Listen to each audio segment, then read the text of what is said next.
Morning is Exalted Speed. Yo, I forgot, what was your real name again? David, but whatever. Use Exalted or Speed. Some people All call right, me Speedy. Whatever makes you feel better. whatever. Today we're just gonna shoot the shit. I mean, we're a bunch of really well-versed comic nerds who have a bunch of obscure shit that we could just talk hours I about. well, I recently finished up a couple major threads. I did a lot of threads the last couple weeks on various hmm topics. Ah, oh yeah, like the Fight Club books. Which didn't you get reminded of that when you were on my show last? Yeah, but I those were books that I were kind of on the fringe of. I had to finish them at some point because they were just so. Oh They yeah, sold. trust me, they're just. Then, I remember they sold well, and here's the thing: nobody ever talked about Fight Club 3. I knew about Fight Club 2. I knew enough about it that like people had opinions on it, but nobody had written anything on Fight Club 3, and I didn't read yeah. them. And here's the thing: I'm not the hugest Fight Club fan in the world, Oh, me neither. so it wasn't like I was like, "This is a sacred text Oh that boy. must be protected." So if anybody was going to be okay with whatever sequel bullshit, it would probably be me. You hmm know, like And I'm then not. they just went off the rails and didn't stop. I there were rails. That's the question those graphic novels pose. hmm Okay, And the fact that you find out, wait, so the whole thing was a prequel to a book he still hasn't even finished yet? A book okay, trilogy. so A book trilogy he hasn't even finished yet. yes. Uh, the big reveal of Fight Club 3 is that Tyler Durden is that the protagonist of the book trilogy is the daughter of Tyler Durden. Yeah, the doomed and damned, or damned and doomed. Yes. And it's just like, wait, what? Yes. And of Um, course, if you never read those books, you're not going to know what's going on. I don't even know what the half was going on in some of them I because, mean, what happened to some of them? Are they now enslaved in heaven? well, Hitler, like, dude, I don't even know half. And why do I think that's going to get resolved in when he finally ends that trilogy of doomed and damned? Maybe it's gonna be one of those things of it's gonna be funny. I'm wondering if there's are fans who just like know him for only that, because sometimes you get into a Oh, novel I'm sure there are. I'm sure there are people who and only then know it's about like, that. and then the last book they're excited for, they realize, oh, I have to go back to the Fight Club comics to get it. And funny thing is, it isn't the first time you've had a comic lead into a novel. I mean, especially off of what Linkara reviewed, you had the Star Trek X-Men books ended on a novel. Well, there are a lot of weird like tie-in stuff. Like this isn't unusual in of itself. There's a lot of weird tie-in comic products that a lot of people don't know about, and I always find them fascinating. I always forget the name of this book, but there's actually a comic that came with a rap mixtape. Hold Uh, on, let me look. it's nothing huge, but I could be wrong on that one. I heard about it. But there's all sorts of weird tie-in stuff like that. Here's an interesting one. This is a Malibu book, and I believe it was called Gunfire. Gunfire. Hold on. Uh, this one's not the same book as the one I was talking about a little bit earlier, but here was the gimmick of that one. Mm-hmm. It came with a VHS tape that was a movie. And once you finish the VHS tape, which came with the first issue, you would finish the comic would finish up the story. Firearm is what the movie was called. It was called. It Firearm. was called Firearm. Gunfire is a DC character. I confused. Look, it was a '90s comic book character of some sort with fire in their name. Right. Firearm. Yeah, no, it was.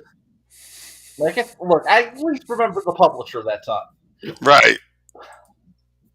Jokes aside, the big problem.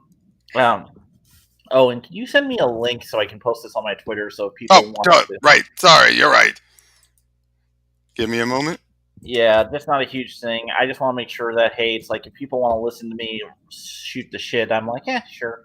Yep, no worries, no worries. Oh yeah, I don't know if you saw my new video I posted just before, and where Bianca and I, she was on the last stream you were on, went over the Rick Grimes 2000. Boy, that's an interesting history right there. Rick, are we talking about the Simpsons character? No, no. Rick Grimes from Walking Dead. Oh, The one that where basically Robert Kirkman and Ryan Otley take the non-canon ending from 75, where he plays off his original pitch to image saying, oh yeah, the zombies, it's actually going to be a precursor to aliens, and decided, what if that happened? And then, what? I totally forgot that was the book that was coming out. Well, it actually came out last year in the Skybound X, but the hardcover just came out today. So, okay. I actually read the first couple chapters, and I just was like, well, there's only 5 chapters. Only 5 chapters of that. I know, but I didn't really focus on it because, again, so like it's so batshit insane. Well, I've been kind of just busy with other stuff because I also had to spend last night rereading Daredevil Father for that thread. Oh boy, yeah. Again, another thing we talked about in our last stream. You talked about Daredevil Father? Yeah, near the end, don't you remember? Oh, yeah. Right near the end, I brought it up. And again, you said, another thing I need to get to. Well, that was another thing. I finally got to it. That one was a... Let me go grab it. Thank you. No. Yeah, it's just one of those things that has, like, interesting ideas, horrible execution, and then an ending that totally torpedoes everything. Well, I wouldn't even call it that interesting. Daredevil versus serial killer, that's like Daredevil 1. Oh, no, that part I got. I'm talking about the other stuff with, like, that one guy whose father was killed by the Kingpin and all that.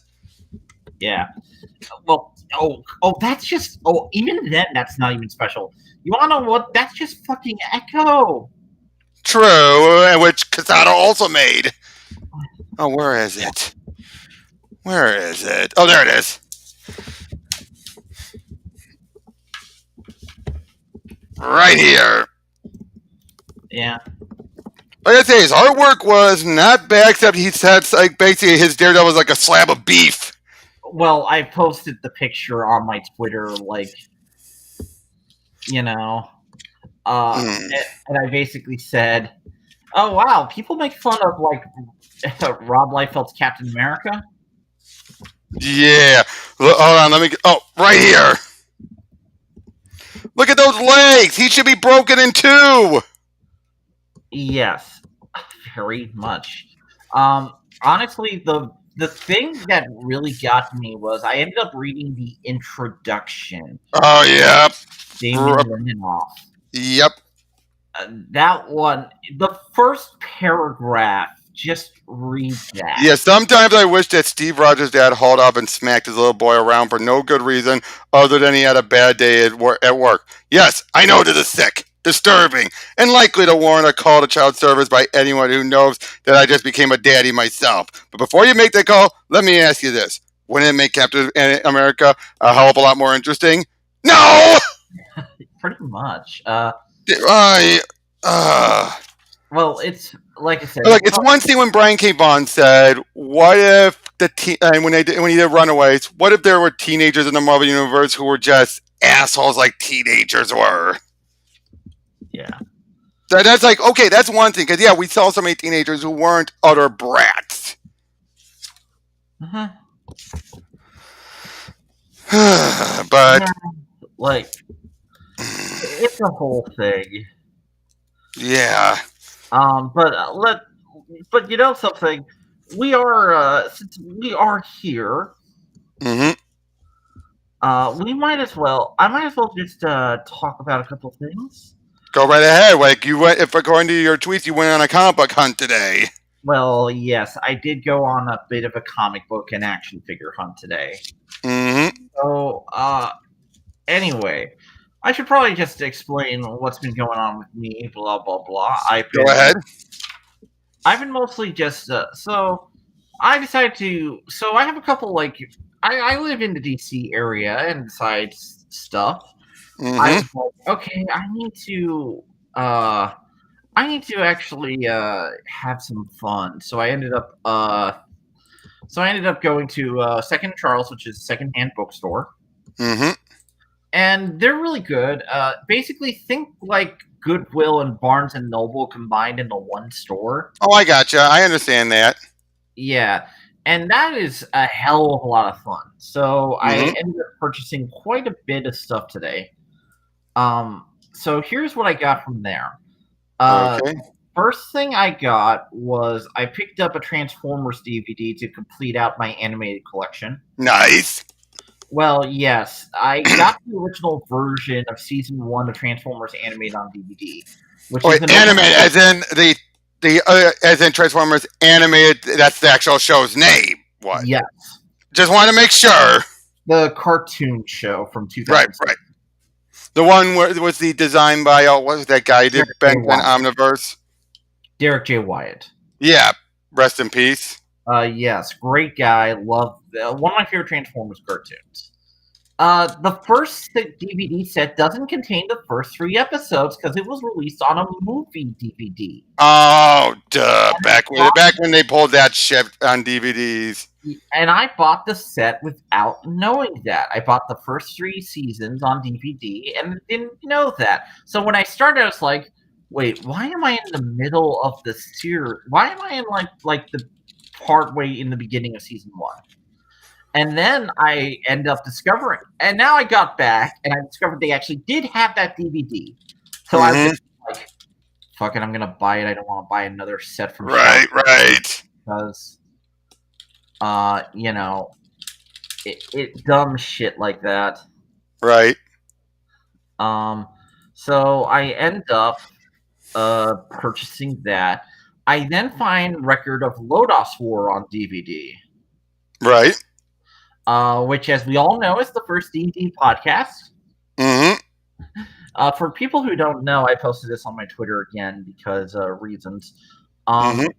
The anime is actually based on on real D&D, actually. Hmm. A real D play session between authors and was dramatized into novels, which was what was adapted. So if you want, like, hey, I want a good, just standard fantasy anime, a Record of Lodoss War, just watch it. It's like, look, it's not going to exactly be like Hmm. subversive of shit, but it's good. It's fun. I like it. It's basically like, it's like if you just want like a standard fantasy story, boom, it's great. I'm aware. Trust me. I'm aware of Record of the Lotus War. I'm aware of that. Yes, I'm just saying if people are listening in talking about it specifically. So, Right. comic wise, I picked up some eclectic stuff. And because here's the thing, now that I do my Twitter stuff, and now that I have like a consistent paycheck, I pick up stuff to do shit on Twitter for. Yeah, makes sense. Obviously, I mean, just like I would do for stuff to do a video on. Well, yes, of course. One of the things I decided to purchase was a book from 2011, How to Make a Web Comic. Oh, I remember that. Yeah. I haven't read it in years, but I remember that. Well, I decided to purchase it because I was like, oh, this is horribly out of date now. Is I it? need to read it. Well, I haven't read it yet. I'm No, gonna I'm spend. asking. I'm asking. Is it Well, it's from 2011. true? But you never know. Sometimes some things don't really change that much. Uh huh. Oh, I am doing fine, sort of, Wills. Good to see you. Hmm. But it's a book from 2011. Like, we now have Webtoon. That's a huge change in the market. Oh yeah, I mean, have you read the Vixen one? Well, yeah. Well, no. Well, okay. I know about the Vixen one, but I'm I'm no, just I'm just saying. I'm talking about the artwork in that. I actually sworn it was pretty much like a one of those screenshot comics from a cartoon. That's how good it was. oh, that's cool. But I'll say this, like, I just was like, I got in and I was like, okay, all right, I'm gonna read this. It could, because here's the thing, you never know with these things. There's always interesting comments, and maybe some of the advice holds up. Hmm. Maybe Patreon's also a thing, so like, there's a lot of it. There's been so many changes in the market in general, Right, right. So I'm just kind of wondering, how does it hold up? Like, because there's a bunch of these books. I also have Reinventing Comics from Scott McCloud, and that aged horribly. Oh, I bet. Scott McCloud, good guy, but he just does stuff in the moment when he writes his stuff. Well, it's very hard to do it in the like. It's very hard to predict everything in the future. Obviously. Understanding comics still holds the fuck up. Oh yeah, yeah. I read that years ago. Who doesn't read that? That's like comics, like that's like comics 101. Anyway, but still, the point being, Hmm. inventing comics is Okay, me. but you're getting lost in the preamble. What and tell us about that webcomic book. Okay, so it's I'm sorry, kind I of had to take that quote from Infinite Frontier was Alan Scott. I just felt that kind of fit. You're getting uh, lost in the preamble. Move on. okay. All right. So it's by four authors. Brian Gerger, whose stuff I like. He did a really good superhero webcomic. Who also does some porn nowadays, and that's kind of Ah. cool. But who doesn't? Hmm. Um, he also does. There's also Scott Kurtz of PvP fame. He, Ah. yeah, if people somehow remember him. Chris Straub from Checkerboard Nightmare and a couple. He's been a big web dude for a long Right. time. I remember him, and I don't have the book in front of me, and I know there's a fourth dude, but I totally forgot who it is. It's not the Mega Tokyo guy, right? I think so. Okay, Jeez, let me look that up. Because I've met that guy actually. Very good guy. I'm shocked at how old the dude is. But Yeah, but keep it how long that manga is going. well, here's the thing. It explains why there's so many. Like he takes breaks. I Yeah. get. But either way, Okay, it was Brad Gerger, David Kellett, Scott Kurtz, and Chris Strabb. I don't think any of those are the Mega Tokyo guy. no, they are not. Yeah, Who that is Fred Gallagher. the fuck is Dave Collette? I I never don't know. even. What did he do? David Kellett. Hold on. I haven't even heard of it. Uh, It's probably gonna be one of Sheldon, the Sheldon comic strip, those. Oh my fucking god! I totally forgot about that comic and strip. Drive. Okay, I now remember him. Good or bad? He exists. Ah. Uh, um, like not bad. It's just yeah, he exists. Yeah. Um, like what else is there to say? Mm-hmm. Okay, that's not the that was about a $5 book. So Right. Oh, Chris fine. Strabb did Brood Hollow. I have a bunch of books from Chris Straub. I like his stuff. Oh, yeah, there was Checkerboard Nightmare you mentioned. Yeah, and then there's Penny Arcade. He's done a bunch of stuff. He's an interesting creator. Mm-hmm. Um, um, one I might do a thread on one day if I feel like it, but it's one of those things I like if I feel like it. Other books that are a little more interesting than that. That's just more like the weird one. Here's a couple books I had to pass on. Mm-hmm. One was a collection of this one I passed on. If I go back and see it, I might get it. It was a collection of Dick Tracy stories from the 40s to the 90s. Nice. Hey, Supposedly, oh, sorry. supposedly the best cases. I Ah, could, supposedly, obviously. Is well, something that long? like I can't read every Dick Tracy story, so clearly they're also not going to have the Moonmate stories. Right. And then, of course, you have, as you pointed out in one of your threads, the big problem with Dick Tracy. They keep coming up the good villains. Well, I call it the Dick Tracy problem because the thing is that Dick Tracy has a rogues gallery, and I think one of the reasons Batman stuck around is that he solved the problem of Dick Tracy, is that Batman can have recurring villains, Yep. and that is a huge aspect of why the character. And like a lot, because I try to talk to people about this, and it often is hard to talk about this because people always are like, "Oh, Batman's the Shadow," and it's like, okay, let's me talk about the early days of Batman. Oh, boy, yeah. it's a conflict. But moving on from that, Oh, uh, can I tell you okay. one book I got it when I was at a comic convention recently that I was just like, yep, okay, duplicate, duplicate. Wait, what Mhm. the? Oh, that's a good one. I like The that one. Ironmonger one. Funny thing though, it's a cover by John Byrne who had nothing to do with this book. Yeah, but that cover's fucking cool. Oh yeah, and I gotta say, one of my earliest issues and still has one of my favorite armors was the Silver Centurion in issue 200. Oh yeah, the Silver Centurion's classic, man. Too bad it had to get blown up during Armor Wars because, well, they had to. Well, yeah, but But yeah, the anyway, fact that Obadiah Stane, people can't forget, like, that's a Denny O'Neil creation. uh, but other books I passed on were various weird books.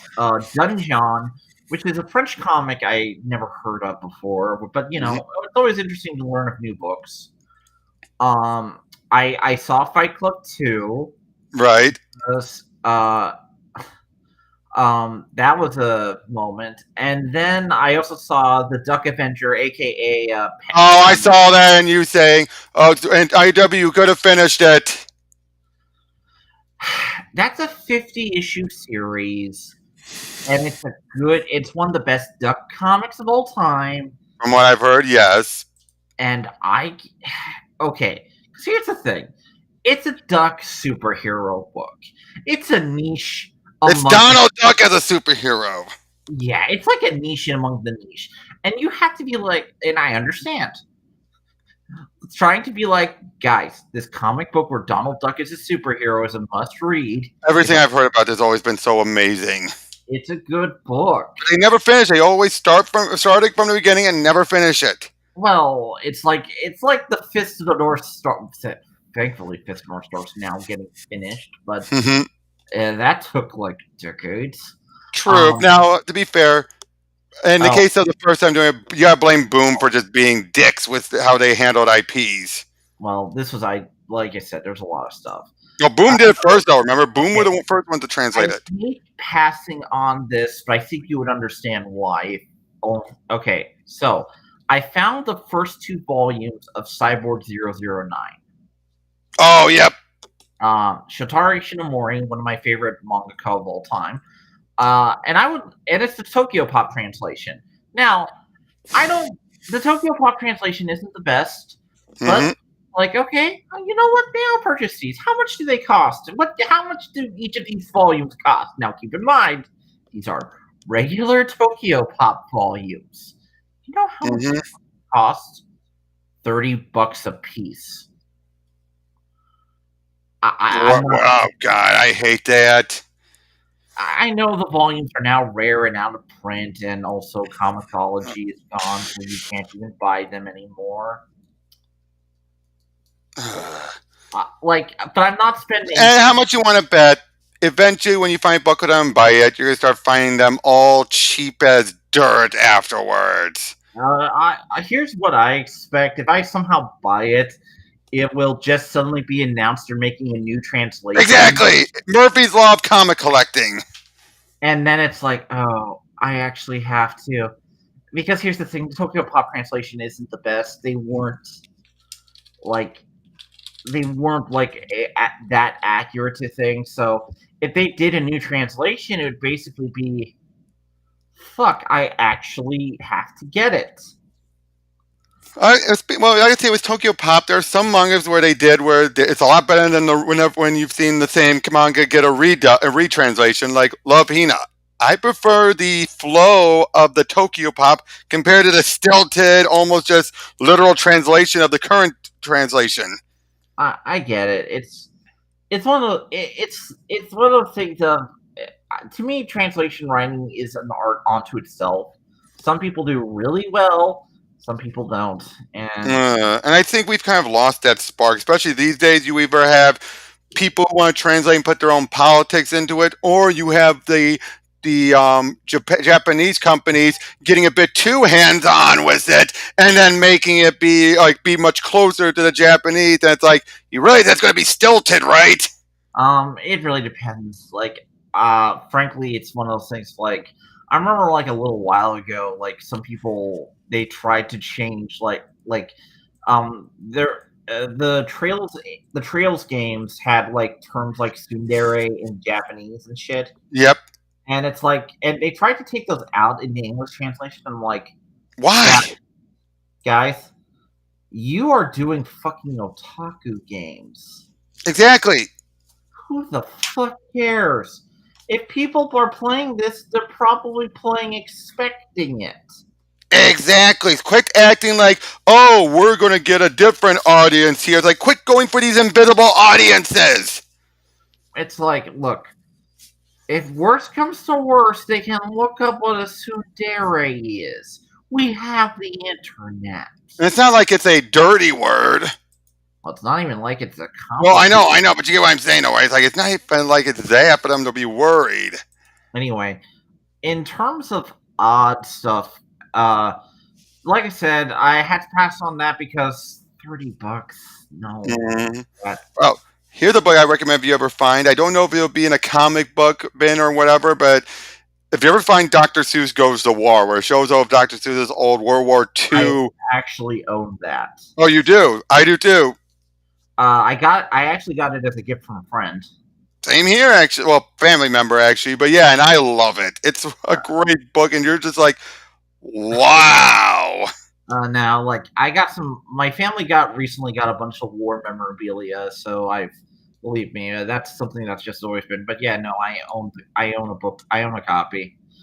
Good. Um, so a couple of things, but yeah, no, like I said, I had to pass on that book because again, too expensive. One day I'm going to go in after saving up a bunch and buy that DVD set because here's the thing. For $150, they have Evangelion, the Platinum Collection. Oh, shit. And I'm like, okay, okay. I look, I know it's Ava, but fuck, that's like the best version and still has Fly Me to the Moon as the ending theme. What? So, Oh, yeah, yeah. so that's a whole thing. Again, those are things I passed on, but let's talk about stuff I actually bought. Mm-hmm. So I bought two. So I bought. Now I'm going to say this, and if people are listening to this in the future or now, it's not that book. Oh, boy. One of those type of books with the same title. It's the New Warriors. There's a bunch of New Warriors volumes. Yeah, but most people who know about the New Warriors are going to assume something like, "Wait, Marvel finally released." No. Oh, God, those idiots. Well, look. Anytime here's the problem. If you talk about the New Warriors, people are going to make the assumption that it's that team. No offense How? to people. Why? That one's people. You think people remember more for Speedball? Look. Marvel somehow, during the reign of Joe Quesada, made characters dumber than Speedball. Oh yeah, no kidding. I'm just saying. And also, I'm a guy who's also like, I have a Night Thrasher figure and a Nova action figure. I need a Speedball action figure. That is Like literally the you thought say, I New have. Warriors. You know what I have on my bookshelf right now? I have the one that had Jubilee on the team, when it was a bunch of ex mutants. Well, okay, so I purchased the volumes that had the Scarlet Spider in them, aka King Scarlet Spider. That one. So that was the volume after this one, I think. Yes, the reason I purchased that one is I actually a couple weeks ago or months ago, I actually purchased all the Scarlet Spider volumes from this same store, and so Mm-hmm. I got this new Warrior set. I was like, oh yeah, it's supplemental to it, but it's like it completes it essentially. Mm-hmm. It's extra material for it. I'm thinking possibly if eventually trying to make it uh, break the binding on those books and turn it into like one big hardcover. Oh yeah. Oh, I always am amazed when I see people do that. Like a guy who took all his entire ROM Space Knight collection and made an omnibus out of it. Yeah, I want to do that with something one day. But for Oh, now, it is what sorry. it is. Have you ever had a book where you got a trade, and then you realize, oh, there's some issues left, but they're so hard to find that you're just like, oh, as in like there's not going to be another trade because there was only like 3 issues after the trade. Yeah, there was a couple of those. Ooh. And you know how hard it is to find those 3 issues after this, right? Yeah. And it wouldn't have been so bad if it wasn't referenced in the by Abner and Lanning in their stuff. After like, oh, like, didn't you go up to find Godhood? I got over myself. There's a lot of books. Honestly, But I gotta say, I love the main issues in this one, the stuff with the McGinnis artwork. look, that's a good series, but like there are so many books that are really undercollected. Like Oh the yeah. fact, like If it wasn't honestly, for the omnibus, Peter David's She-Hulk was very undercollected. She-Hulk was undercollected. No, the Peter David run. Well, Besides the first trade. I hate saying this, but the J.M. DeMatteis Spider-Man really pisses me off that it's not like more collected than it is. Well, at least they got the whole omnibus, and at least Peter Davis' Hulk run is now reaching the end with the omnibus, and they're already reprinting the ones that are out of print. Yeah, but there's a couple, and Peter David's also doing the Maestro stories. The Maestro, yeah. Oh God, I am loving it. I am curious how it's going to end. I mean, we know how it's going to end, but in what way? I'm kind of wondering if it'll actually give like I'm wondering if we'll give Peter David like his Hulk ending, like the end cap to his run. But yeah, but how can he do that when you're already setting up the wrap up for? We already know Maestro's doomed and everything. Although I think I've said this on the last stream, but I'm going to repeat it. I still cannot believe he revealed that what was the assistant's name? The one with the big hat? um, The minister, I think. yeah. But yeah, how he's the sidekick to the original Human Torch. Oh, Toro, yeah, that was. Oh, you're like, really? Look, nobody does like. Look, no, I'm just saying, though, as a reader, you're like, so wait, this guy who tried to kill him and then Hulk and Maestros crushed his head in, turns out was actually a former sidekick. So, well, let me tell you this. So I got those. I also got I forget the name, but it's called The Magic Pen by Dylan Horrocks. Never heard of it. It's an indie book. It was a hardcover for $12. Here's the thing. Here's what I do. If I see a comic I never heard of, it's a 1-volume thing, I give it a shot. I have his book called Hicksville. It's the one. I think I've heard of that one. It's the one that popularized "Comics will break your heart, kid" quote. Oh, that Jack Kirby quote. Mm-hmm. Which might not actually be from Jack Kirby. Oh, you mean just like the fantastic ratio might not be from Stan Lee? Well, it's not just. Well, it's kind of like this. Okay, I'm sorry. That pissed me off when Ethan pulled it. It's like, fucking really. Look, really, you complain when you complain. I gotta say, he complains when he says Marvel puts word in Stan's mouth at everything, and yet so fucking ticked off that day. Oh yeah, I don't blame you. So was I. I was just like, "Fuck you, dude! You were just making this up." Well, it wasn't even just that. I was being raped by both sides that day. Oh yeah, Kwanzaa, yeah. Believe it or not, he was at Motor City Comic Con. I avoid him. I just never even looked his direction whenever I went back to his booth. If I could, I'd probably pull a prank on him.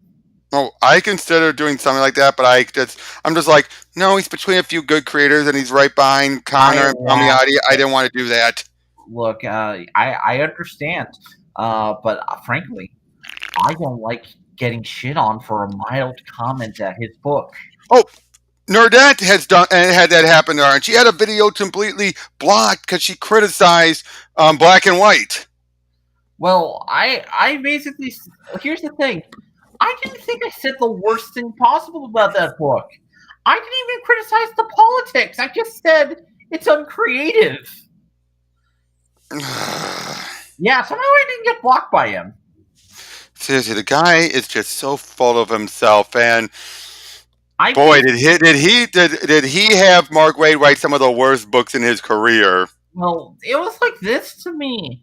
I was like, okay, I said he made the X-Men and made it less creative. I don't think that's the worst criticism. It's not. It is. It's not the worst criticism at all. And here's the thing, I get it. I get where the book is coming from. I'm not going to be one of those guys who say it shouldn't exist. Oh no! Oh, any comic should exist within reason.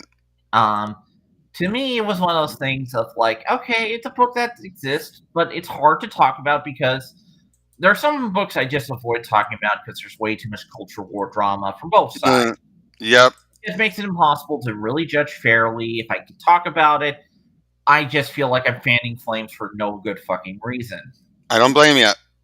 And I just avoid them because it's just like, look, you're not going to get much out of it. I'm not going to get much out of it. It doesn't really spark me. And Black was just one of those books I just put in the I don't want to do anything with pile because I couldn't find an angle where I was happy to talk about it. Mm-hmm. And Hey, I just gave my thing is one, I found it uncreative. I found too much drama.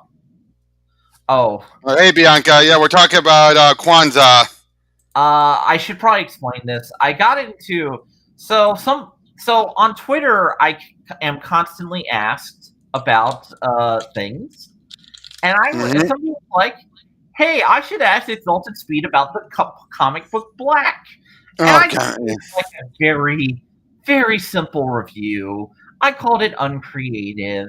And yeah, Kwanzaa somehow just seems to just know he must regularly. I always feel he searches for people talking about him. Does like a search for his own name every hour. I don't know how he found it because I didn't even mention the book. I didn't even mention him by name. I just said, yeah, Maybe he followed someone that you follow, and then it just popped up on the timeline. I, who knows? He somehow found it. Either that, or he keeps an eye on comics Twitter and looks for images. Probably. There could be a lot of different ways. Either way, I decided not to worry about it because I'm like, who cares? It's not like I'm going to get attacked by a creator for saying, oh yeah, this book is just discount X-Men. Which there It are is. Then that's again, like you said, that's not the worst thing you could have said. like how many books in fucking comics are discount X-Men? There's a lot. Batman and the Outsiders is discount X-Men. Yep. And hey, technically, Doom Patrol and X Men's rip is that with Doom Patrol. Yeah. X Men Uh, basically discount Doom Patrol. well, I always try to. Okay. My opinion on the X-Men Doom Patrol thing. Mm-hmm. This is not, and this is my take. X-Men and Doom Patrol were trying to be discount Fantastic Four. Very true. Look, Well, remember, Stan openly admitted he just wanted to come up with a lazy catch-all explanation of how people can get powers.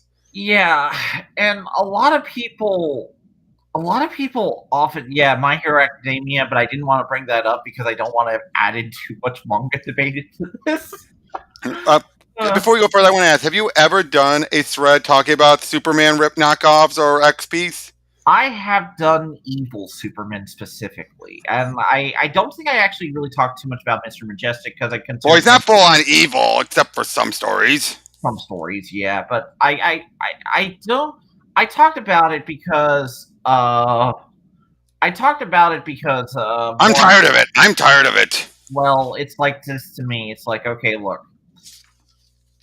I look. Everybody uses Superman is used for a couple reasons, not just because he's the good one, but because he's like the symbol of One of the American. first. Well, to me, Superman is the symbol of American comics. Mm-hmm. He basically is the he created the industry we have today. A lot of people will debate me and be like, "What about this?" I'm like, "Okay, let me talk about it." Look, I'm not trying to be like, but and I get it. You want to use him because he's the most long-lasting symbol of comics. Cool. When you think comic superheroes, when you think capes, you think Superman. Yeah, but Superman is so his like you're not you really have to get like an interesting angle, and a lot of them have already been done. I will Um, say what Bo Kane Johnson's doing is a pretty interesting angle. well, Oh no, I'm not even talking like evil. I'm talking specifically evil Superman, not Oh, yeah. Superman. Oh, God, yeah. I mean, like I said Uh, before, I played the first Injustice game. I thought Evil Superman was handled decently there. Then you get to Injustice 2, and you realize, was he ever a good guy, or did he just want an excuse to do all this? my opinion is this: the last time an evil Superman has been interesting was the father in Invincible, Oh, and I'm the man. the only reason it is because that guy had a full-on redemption arc. Yep. I would And say Irredeemable would be close to. Irredeemable. Okay, my thing with Irredeemable, I look at that. You know that book was made because Mark Waid was like tired of like even at the time. There were a lot. You have to understand, as a guy who's into comic book history and reads a lot of deconstructions, Hmm. Superman is just expected. It's Yeah. so Oh, yeah. And it's like this. Whenever I hear people say, "Oh, if I had Superman's powers, I'd be an asshole," I'm like, "So you'd be Lex Luthor with the powers then?" well, it's not even just Lex Luthor. It's like Well, I'm okay, saying that's what because that's the mindset Lex has. If I know. Superman, super, like no one could have the powers of Superman without being corrupted. I know. It's just one of those things. Just like, look, I just expected. Either way, it's one of those things of I've talked about evil Superman before and done Red so, Son, I think, also did it very well because and he I wasn't have falling evil. and I have talked about like good Superman. I my favorite thing to talk about is the Marvel Superman, as I call them. They're in Squadron Supreme, Blue uh, Marvel, Hyperion is actually one of Hyperion. Oh, which one? Wait, which one? the original version of That's Hyperion, what I thought. and I'm going to explain why. He is probably the best evil Superman. Well, okay, I'm not going to Well, call him. depending on who, when he actually is evil, of course. Well, I'm going to talk about the Squadron Supreme one. And here's the thing: he took over the world in a way I haven't seen. Like, here's the thing: if you reading it, I was shocked because this was how they did it. Because every other story, it's like Superman smash Red Yeah, Eye. no, in this case, something devastated the world, and they basically took over to rebuild it. No, well, it's not just that. He Oh, took yeah. over by just using his rep. Oh, yeah. That was like, wait, what? I'm like, and I was like, oh my god, that makes much more fucking sense. Mm-hmm. Because that's like the most politician bullshit thing ever. Yep. And it's like, oh, and this actually plays into the theme because it's like, oh, you don't actually need a lot of power to take over the world. Like, it was wonderful. It was like a breath That's of what I love about that story. It's a great deconstruction that still holds up to this day. now. And Here's it's the like, thing: a lot of stories haven't done a lot of the more unique ideas it has. oh, no, no. I mean, like the whole, I mean, you've seen people do the whole mind questioning, doing mind control. They didn't go as far as they haven't gone as far as this did. They did a lot of stuff in that book, and that's one of the reasons. Like I said, I'm very interested to see like what that is, but it is, but it's okay. Like I said, That's right. I always feel like most people would be Mr. Manhattan, or you mean Doctor Manhattan? No, I don't think they uh, would be. um, it depends on how like the perspective has changed when you got powers, because you have to understand with Doctor Manhattan, Oh his yeah, he's always living everywhere, anywhere at once. his perspective changed because of his powers drastically. Now, that's not to say like I'm just saying in his case that needs to be thought of too. But but getting back to it, just because here's the thing, I still got a lot of comics. Here's my ultimate buy from that. Okay, Hmm. um, for $37, I got the omnibus of Stanley Creates the DC Universe. Hold on, hold on a second, hold on a second.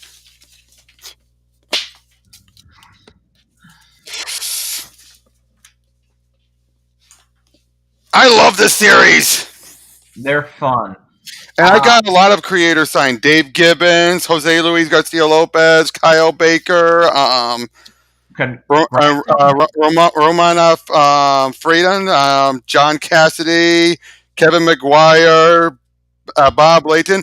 I never got Stan to do it though. I met him twice within a 1 year, and I just couldn't do it. I understand, but whatever the case may be, I was able to get Yeah, that is a steal. That is a damn steal. for $37 the entire Yeah. set for an omnibus for $37, which is below half.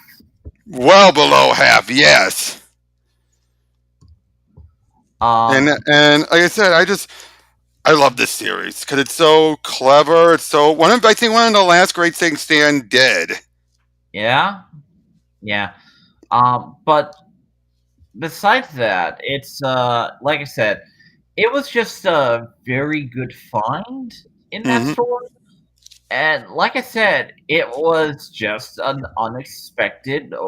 It was just unexpected to find it for Oh, that I've price. had that. I've had that plenty of times where I see. I'm like, oh, I'm getting that for that price. I'm getting it.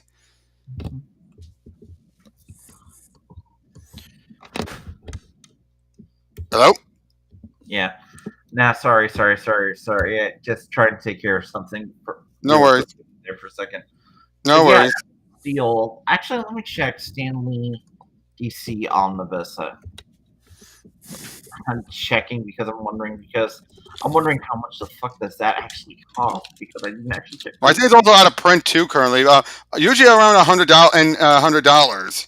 Oh wow, yeah, $100. Yeah, for 37, yeah, that's fucking good. Yeah.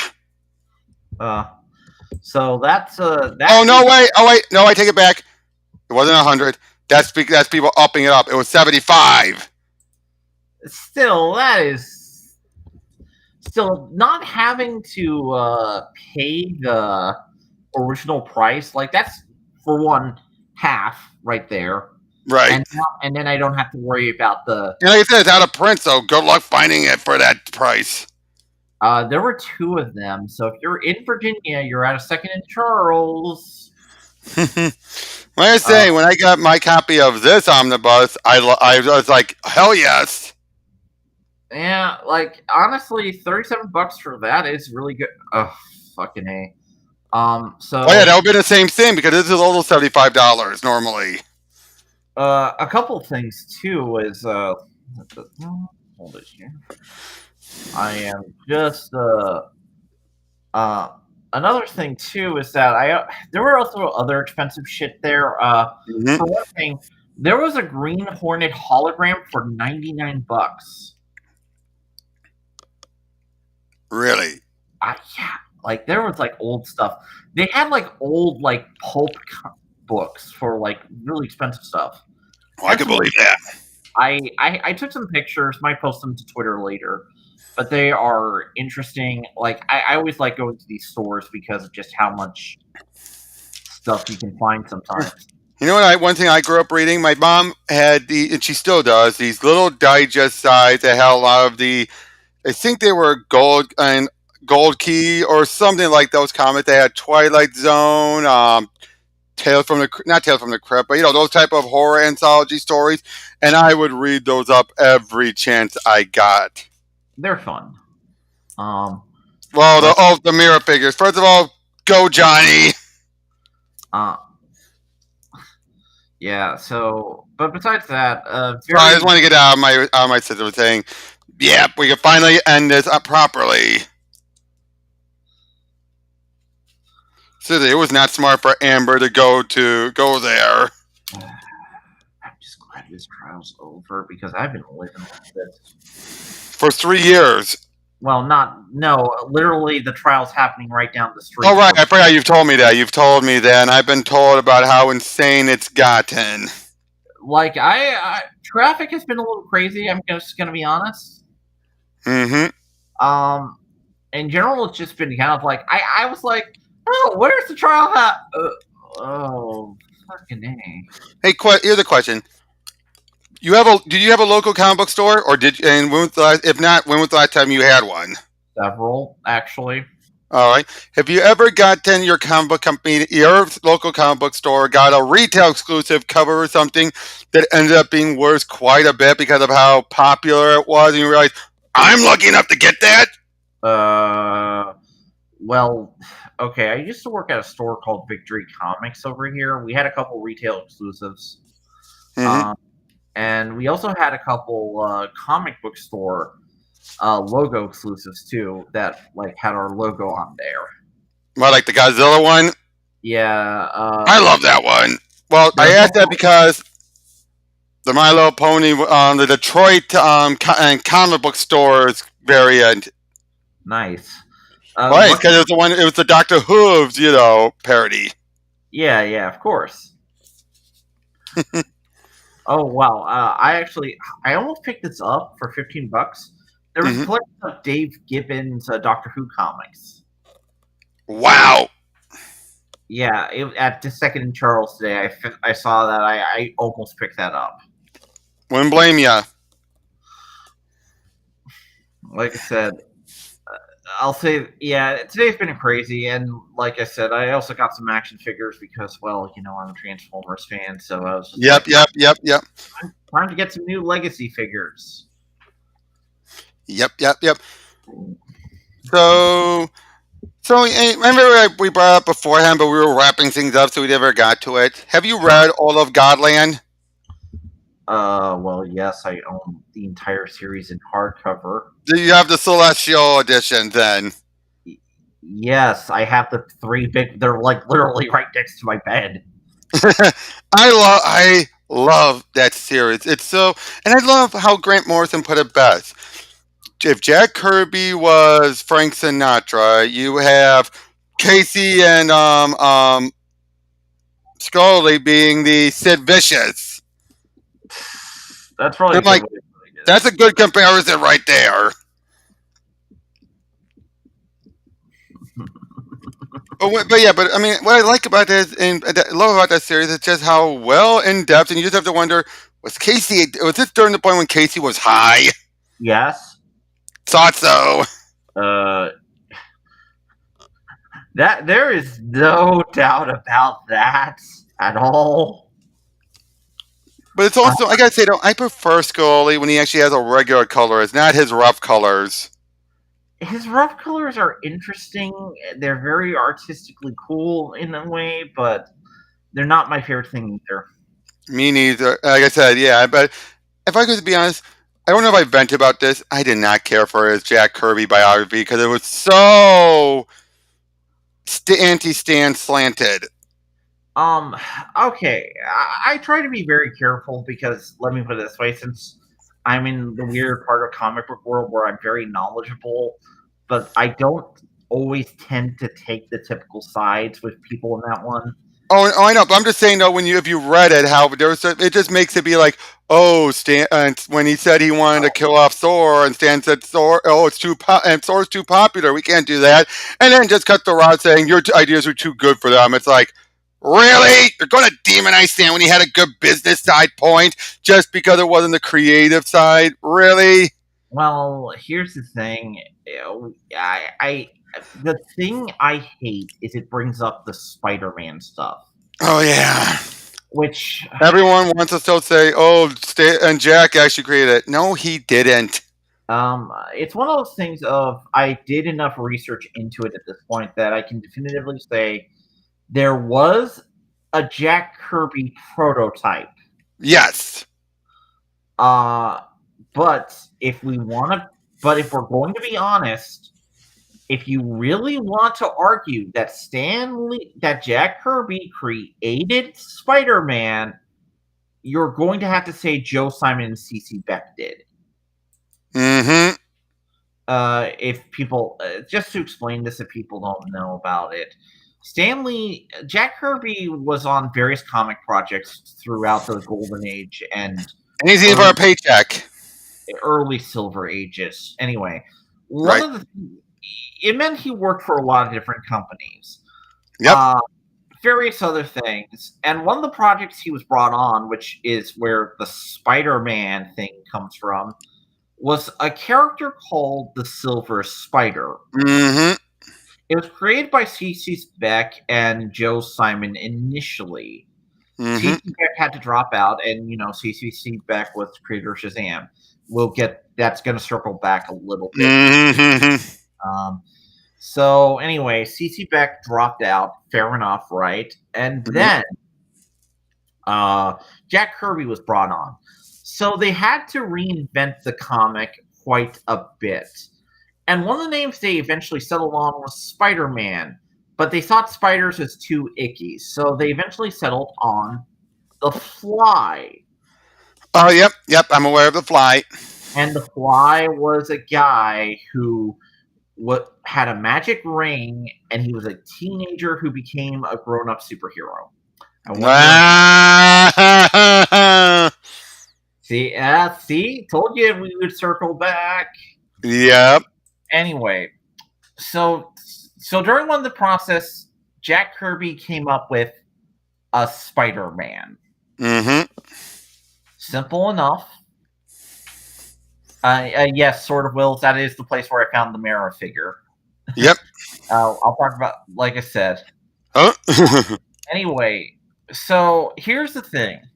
One of the things you should keep in mind is that comic creators always have different pitches going around. They're Yep. not just, and some of these pitches are also going to be very similar to each other. So I want Yep. it to be at least understandable on that end. So at some point, Stan Lee commissioned Jack Kirby to come up with a Spider-Man character. Yep. Now Jack probably was like, "Oh, I thought of Spider-Man, blah blah blah," but did he really think of what? Or so from what I Or can was it figure. more of a case of what a coincidence? I came up with one like that. Well, here's the thing. My big thing is that there was already a spider-themed vigilante before it, like the Spider. I brought him up, and Mm-hmm. heck, one of his early designs, at least in the movie serial, probably did inspire Spider-Man a little bit, Right. probably, but I'm not going to say for sure. So look, and I'm also Spider-Man's also my favorite superhero. So Mm-hmm. me, I've done a lot of research into the character myself. Mm-hmm. So what happened, from what I gather, and from what I've been able to piece together, Stanley came up with a couple. Stanley initially was like, Jack Kirby make it because oh, Jack Kirby's the money maker. Yep. And he was like, okay, so we have this mean uncle. Because there were a couple things that were left over from the original idea. Was that one, there was a young boy, And an okay, uncle. an uncle, and the uncle was more like General Ross. Oh no. That, from what I heard. Keep in mind, we don't know it. Like that pitch. What if Marvel somehow has the pitch? I would love to see it. But at this point, it was probably trashed like decades ago, and either that Right. or some like random guy who was like an intern at Marvel's like, it's my precious. Mm-hmm. And like he's just hiding it in the cupboard and we'll never see it until like 200 years in the future. Either way, just a lost transcript of shit. Yep. So but Stan doesn't like it, and he doesn't like it because it's too standard Kirby superhero. He wanted a more like different type of character. So he got in Steve Ditko, and Steve Ditko gave his version of the character. Now Jack still did the cover, the famous cover. Yeah. And as far as we can tell, and here's the thing. You know who called out Jack Kirby on not creating Spider-Man? Woohoo. His daughter. Oh. I looked this up. I actually found quotes. Wait, wait. Isn't his daughter usually one of the ones who keeps saying Jack did everything, or is that just Roz and? Some people do. It really depends on who. No, I thought she was one of those that did that, or am I thinking of someone else? You might be thinking of something else, but here's the thing. Now you have to understand. Now I try to be very fair to Kirby as much as possible, so don't look at me as like trying to be a Stanley apologist. Oh no! Trust me, I completely understand. I'm not. Some people might think I'm a Stanley apologist. I'm not. No. Anyway, the point being here is that here's what happened as far as I could tell. The reason that Jack Kirby more or less said he created Spider-Man was because when he was in talks with Marvel, legal shit, he wanted to make his position look as good as possible. So he said that just because he what? Because he did the cover? Because he came up with a different Spider-Man beforehand, so he tried to weasel it. Yeah, essentially. And it's not look, it doesn't make Jack look good, but I can understand why he would do it. But then getting back to Scaloli's book, he's going along with the false belief. Yeah, like Kirby had a belief about it. It's one of those beliefs that I don't think you should take 100% at true value, especially because Steve Ditko basically said it straight himself. Steve has with Spider-Man has only been like, yeah, I just want the credit for what I did, and you know what? Fair for him. He's always Exactly. so. And Steve, and the only time that Steve ever commented on it was when Jack Kirby was saying that shit, and Steve was like, "Okay, I'm gonna have to set the record straight." And I'm like, and You did the cover. Probably didn't he say something like you did the cover and you did something that wasn't even Spider-Man? well, he actually showed the original concept for Jack Kirby's costume. Ooh. Yeah, if you want to look it up, he actually drew what the original Spider-Man costume Jack Kirby made looked like. Mm-hmm. Uh, I might have it on my Twitter too. I posted All it. right, I'm looking it up. I'm looking it up. Up. Yeah, it's an interesting image, but yeah, no, he made a comparison with his. Found it. Yep. Wait, that's under hoax of the year. Yeah. Like yeah, Steve. Yes, there's actual art of it somewhere. So Steve did. Hold Steve. on. I'm gonna send it to you, and you tell me if it's what it is first before I share it. Hold on. Okay. Blah blah blah. Hold on. Let me know if that's it. Oh, okay. That's not the exact thing. That's actually a fan That's why recreation. I saw it. That's why I saw it. I'll see if I can find it. Give me a sec, okay? Wasn't it something along those lines? Yes. That's modified arts. But I know. But I'll show you what he did. Because Steve Ditko drew found. Okay, I actually found the picture. All right.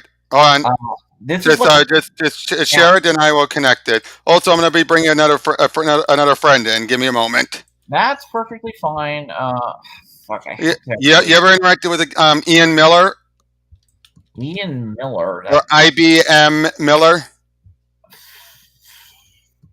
If I did, I don't remember him. All right. Sorry. No, You're no that. worries, no worries, no worries, no worries. He's coming on. Here. I'm sharing the pic on Twitter. Oh, In okay. Well, no, you can just do it. Click on share screen, and then you can do that. But hold on, let me look then. I just messaged it to you. So Oh yeah, I was just looking at some of those. yeah, that is the original. That is what, according to Steve Ditko, the original Spider-Man looked like. Hold on. That is as far as we can tell. Yep.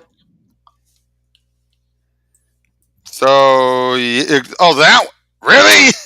Yeah, according to Steve Ditko, his Kirby's original Spider-Man, and it More honestly, like Cap.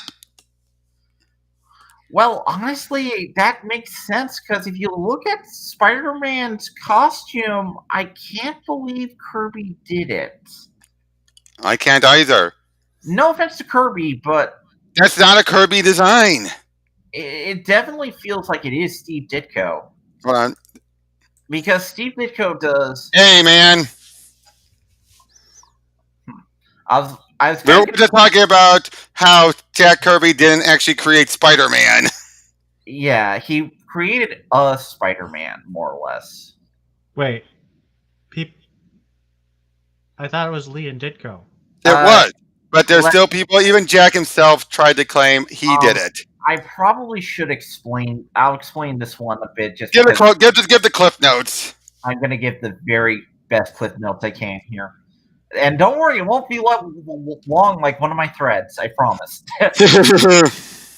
Okay. So Jack Kirby was initially brought in to make Spider-Man. He made a Spider-Man. Stanley didn't like it. He brought in Steve Ditko to recreate it. And Mm-hmm. that's the thing. But there was a Jack Kirby Spider-Man that Jack said he created Spider-Man. It was kind of like a weird legal thing. Steve Ditko came in and was like, "No, I created Spider-Man," and basically settled it. Mm-hmm. So, but there is this persistent rumor that Jack Kirby created Spider-Man when, as far as proof goes, no, he didn't. Even his daughter called Jack out on it. So, yeah. Of what you have Kirby apologists who are going to always say, "Nope, he created everything." Okay, if we want to be honest here, even with how little Stanley sometimes had, well, we know that Stanley probably had a hand in them because of how many characters had alliterative names. Exactly. Not only that, but well, at least when he remembered them.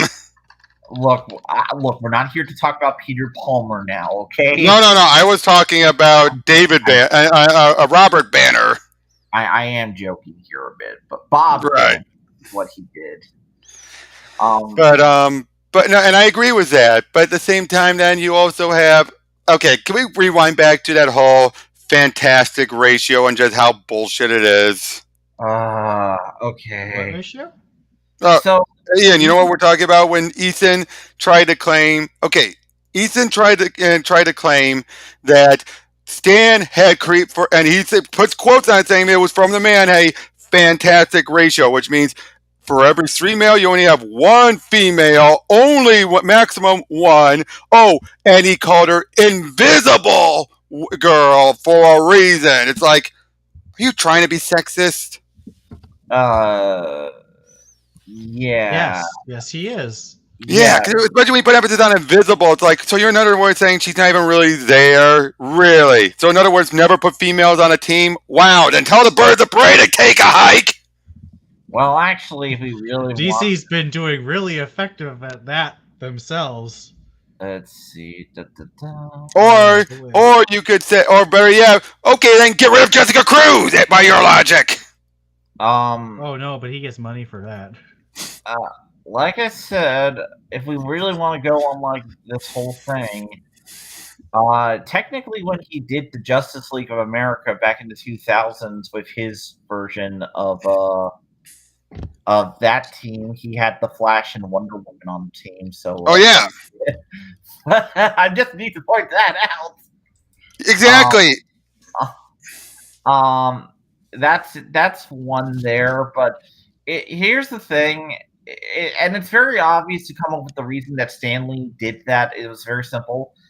He was writing for boys back in the day, so more male characters was just the standard of the time. Exactly. There was no specific ratio that is like, oh, that's the perfect thing. No, it's not. Even back then, it wasn't. I mean, the satellite era of the Justice League had how many women in it? Well, let's not even get into the Claremont X-Men years. That too. Like, look, there are a lot of things that go against the whole ratio idea. At best, like, and plus, you should also be enough of a good creator to be like, oh, I'm going to take this idea and do my own thing and question it. You can't just be like, oh, look, this was the right idea all the time. Mm-hmm. I am smart. I am so smart. I am so smart. S-M-O-T. I mean S-M-A-R-T. Look, besides, look, I try to avoid dealing with Ethan whenever I can because, frankly, I don't want to deal with the drama. But that pissed you off, and that pissed a lot of people off. Oh, dude, I got one of his cronies coming at me when I brought up Sailor Moon.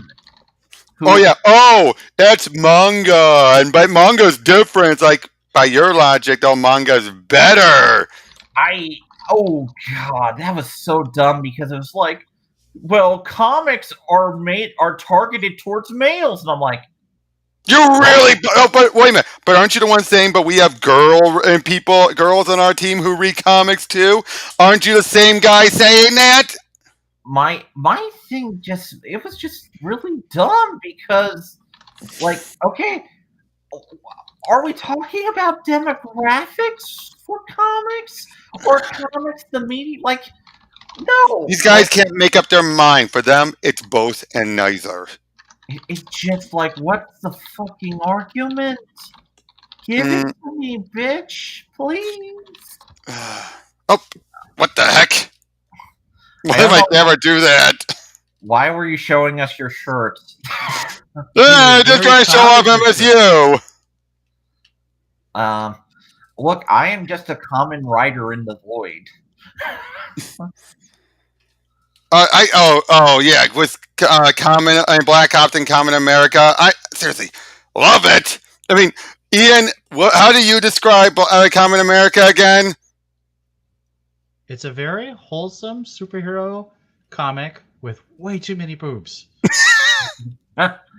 Hey, okay, fair enough. I find it to Way I be too just many boobs and like asses.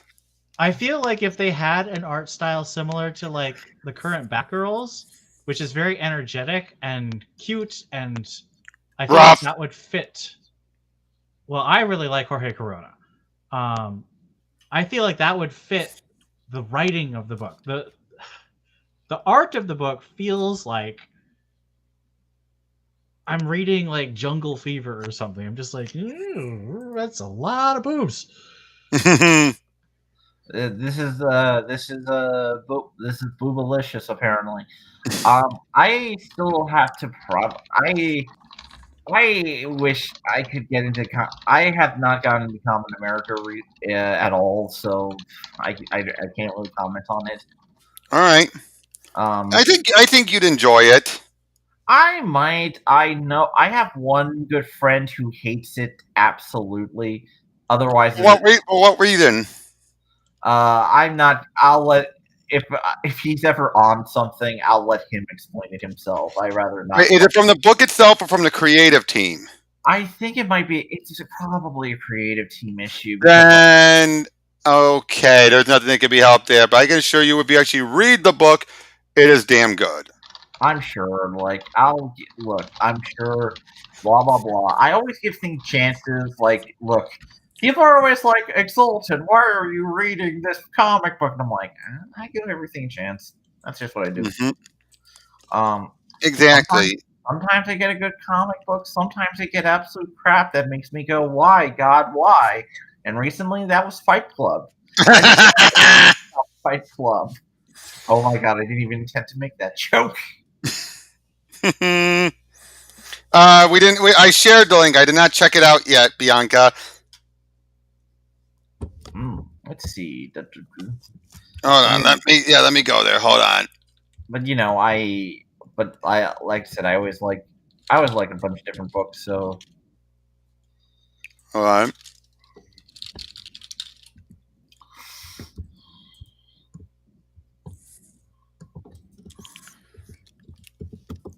Happy X Monster, an action adventure multicultural manga. Did you guys talk about what's it called? Top Gun? No, I haven't seen it. I haven't seen it. Mostly, I haven't had a chance to go to the movies lately. Reason Oh, spoilers. this looks good. I've been hearing nothing but good things. Oh yeah. For hold on. I just realized I didn't share it.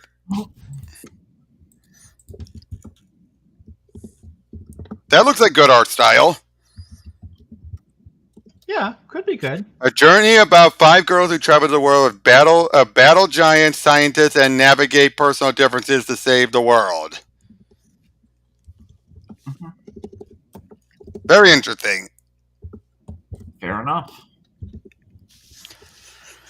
But so question for you.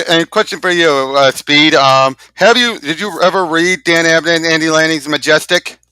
Yes, I have. I'm a huge fan of them. Mm-hmm. And I've gone back like, look, dude, I'm a guy who's like, hey, let me pimp out their amazing work Gu- on Adam. Guardian. Oh, oh yeah. Like a lot of people, that's like one of the best science fiction books nobody talked about. Mm-hmm. But Guardians of the Galaxy, the Annihilation era of Marvel in general, Mm-hmm. like that is a fucking great era. Hold on. There's one book I want to bring up about that. You know, one funny thing, whenever people complain about, oh, they're ruining characters, oh, they're totally just making them something they're not. You know what book always comes to mind is? What? Adam Strange, The Man of Two Worlds mini. Oh, The Richard Burning, Andy Kubert, Adam Kubert book. Oh, how much just completely derailed the character to the point where it took Mark Waid when he did fill-in issues for Morrison during the JLA book to finally undo it all. Well, I always had to talk about this because that Adam Strange book came from the initial, because that actually didn't start the derailment of Adam Strange. What did? I didn't say that started it. I'm just saying in general, when people talk about books in general that derail characters and just to be edgy. Well, let me talk about that. So there are many regrets in comic books, but there is one thing. But Adam Strange is the one deconstruction Alan Moore regrets. Wait, when did Alan Moore do it? You see, when I said it didn't start, that book springs from the Swamp Thing issue. Oh.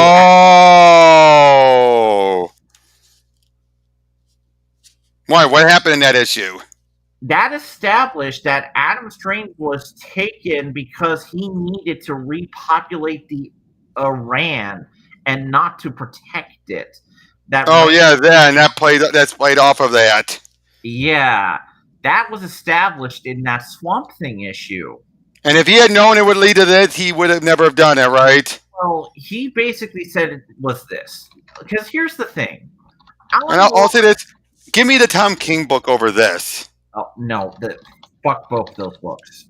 Yeah, but I would say Tom King felt closer to Adam than this. I'll say this. Here's what Alan Moore said about it, and the reason why he actually regrets it. He basically stopped the character working. You see, oh yeah, things Alan Moore does with his deconstructions is that he tries to find a way for the character to work further. Instead, with Adam Strange, he made the character come to a complete halt. Oh yeah, because he's not there to be a hero; he's there to be a baby daddy. Yeah, essentially, and that's the thing. Alan Moore said he hated it, and when Alan Moore says he hates one of his ideas, maybe you should listen. No, you shouldn't listen to anything Alan Moore says. Even when he's taking things back? To be fair, he always takes things back because he wants to make himself look better. He's a narcissist who's obsessed with rape. True. Yeah, basically, at the very least, there's a really good Alan Moore video right now that actually goes into how he screwed over some of his artists. Really? Yeah, it's an hour long, but there's a whole thing. Do you guys know of a creator named Don Simpson? Heard of him. He did a comic called Megaton Man. Oh, I've heard of that. Heard of it. Never read it. Heard of it. Anyway, he recently did a book called In Pictopia. Well, okay, he reprinted a book called In Pictopia. All right. And it was a book he did with Alan Moore. It was a charity book. Mm-hmm. And Don Simpson was like, yo, you want to know something? I want to get this printed back for the fans. So he wanted to make the absolute nicest version of the comic possible. Mm-hmm. And you can purchase this from Fantagraphics. I would recommend doing it, if only to get his commentary on it and make it. He is one of the creators who doesn't get enough love. Alan Moore actually nicked the sex scene on the rooftop from Watchmen from him. So to give you Oh, an idea, he's been around for decades. He's one of those creators who is surprisingly influential. But anyway, Dom Simpson, the most famous character he did was Megaton Man. So if all you want right. to look up his work, look up Megaton Man. I'm doing it So, right now. yeah, and you might be like, "Oh, I recognize his character once you see him." Oh! Okay, yep. Yeah, Megaton Man. Anyway, Basically, really, really big man. so Don Simpson, Really top heavy man. yeah. Look, the comic's great. It still holds up. My favorite bit is that he's the Namor in the Fantastic Four parody that Sue's into.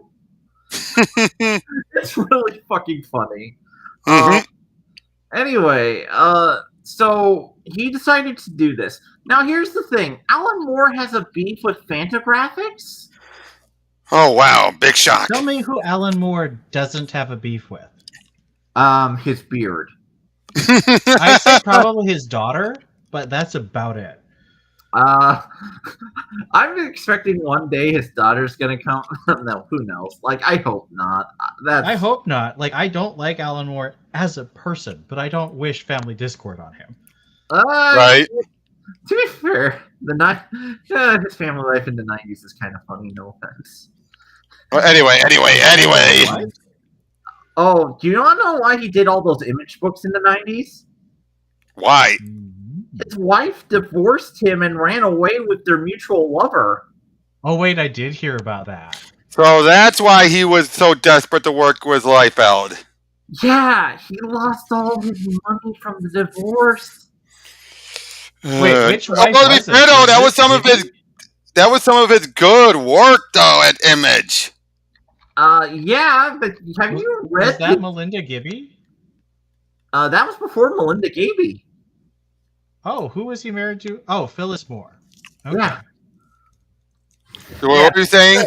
Melinda's his second wife, or maybe I think she's his second wife, unless there's a third one I don't know. Well, it says they married in 2007. So yeah. So, my goodness. anyway, every time I think about Alan Moore, I just want to punch someone in the face. anyway, so Don Simpson tried to get this published, and he wanted to be respectful of Alan since he's the co-creator, and Alan was such a pain to work with. Don Simpson has just been like, "Fuck you, Alan." In all seriousness, Don Simpson has been on a great. It's been leading to something I've been looking into with a bunch of artists that have just soured the relationship of Alan, like Alan Davis, who, as far as I can tell, is one of the more stand-up guys in comics. Oh yeah, I've met him twice. Just a nice dude. And I found out his history with Moore, and it is shockingly how much Alan screwed him. Oh shit! Wait, the Captain Britain stuff. Oh, let me explain the Captain Britain stuff. You want to know why the relationship? Oh boy, this is just becoming an Alan Moore bash fest, isn't it? Well, yes, but because we're going to talk about this, the next couple minutes are going to be an Alan Moore bash fest. Oh boy, as I just noticed this, I'm bleeding cool. Alan Davis was one day away from agreeing to draw Alan Moore's Promethea. Let me explain what happened, how the relationship got strained back in the day. Mm-hmm. So, now, here's the thing. Alan Moore was trying to distance himself from Marvel for whatever reason. And the truth is, here's the truth of why he did it. Jim Shooter made a slight at him. That's it? Yes, as far as we can tell, because a lot of people have been saying for years it was because of legal issues with the Marvel Man name. No, that didn't. Oh, that's stupid. That's stupid. No, what actually happened was this. Jim Shooter said his Swamp Thing work was too much like Stephen King. Oh.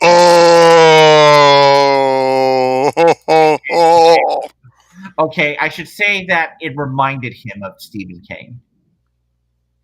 That's it. and Jim Shooter said, "Oh yeah, I prefer your Captain Britain stuff." That was it.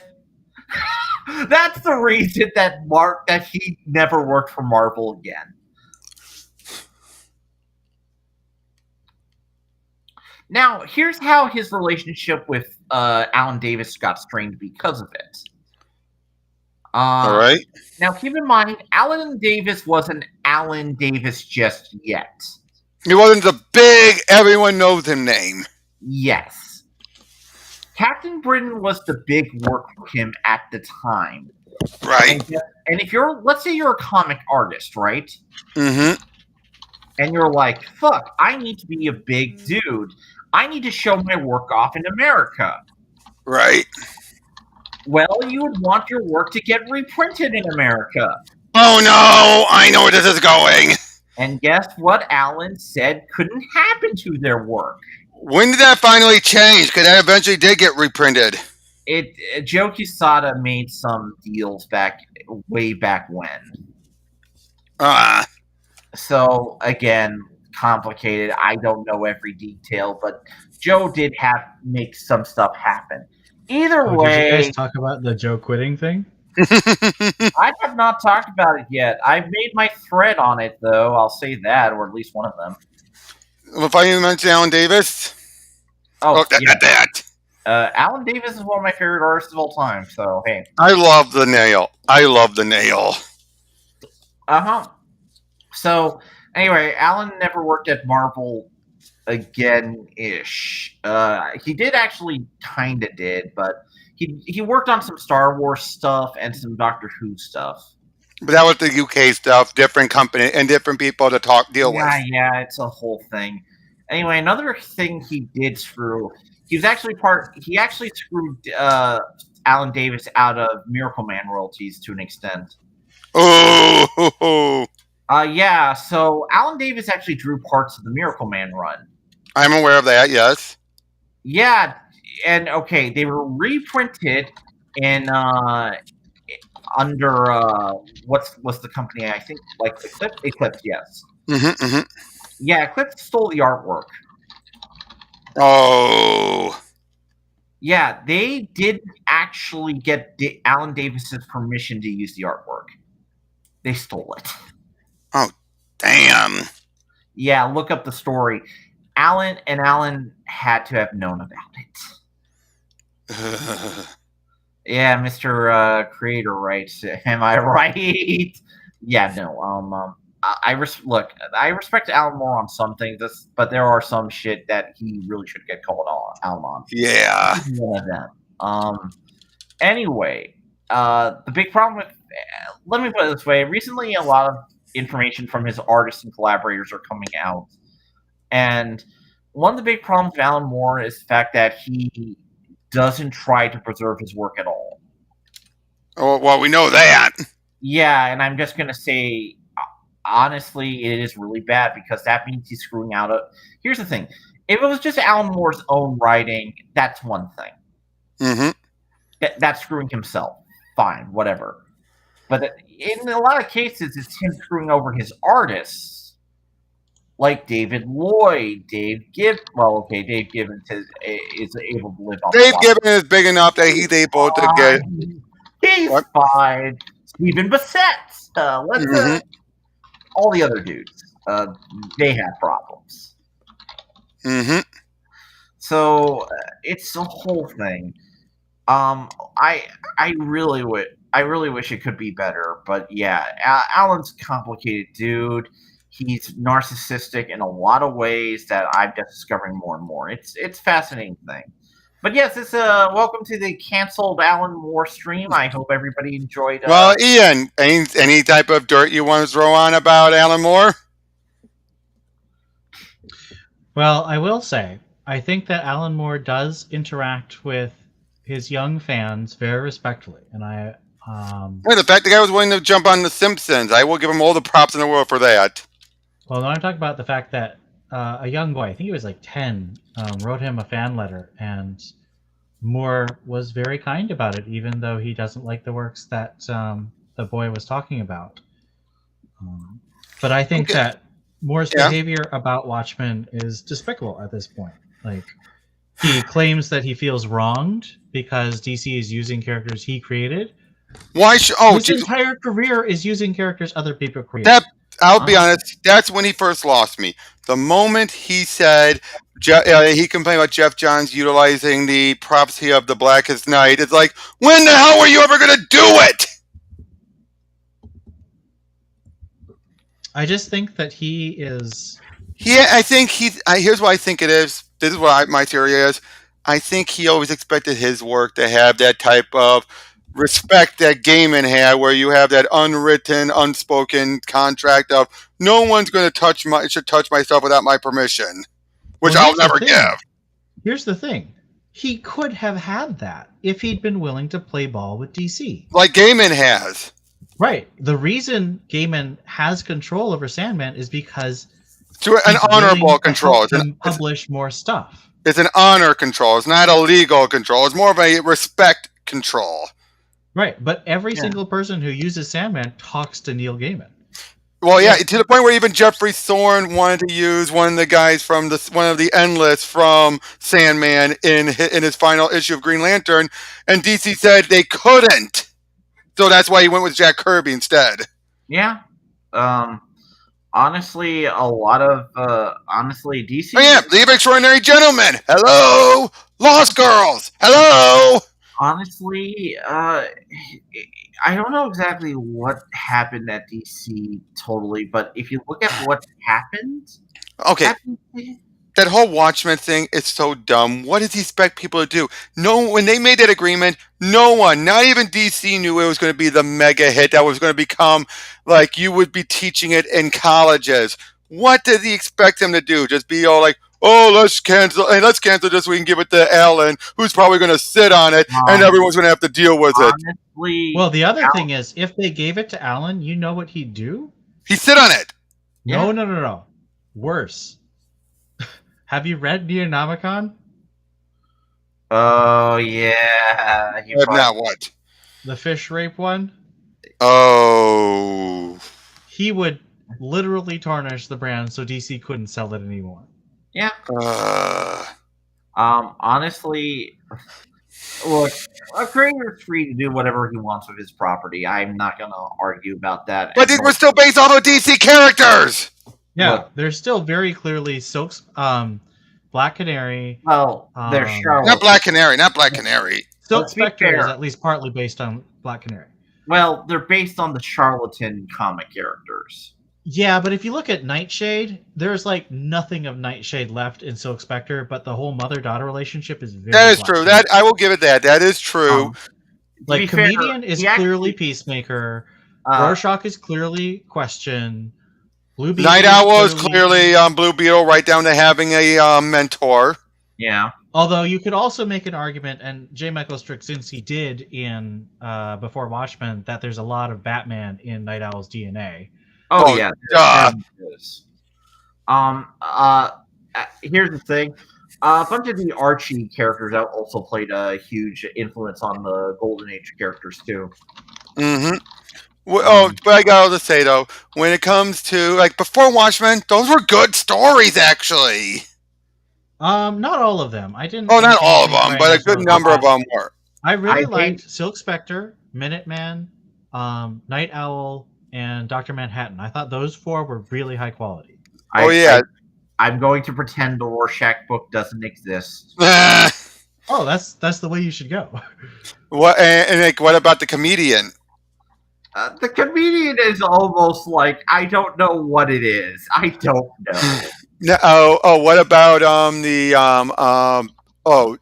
two-parter one? Was the guy with the big ears? The bad guy of theirs. What's his name? Oh, Moloch.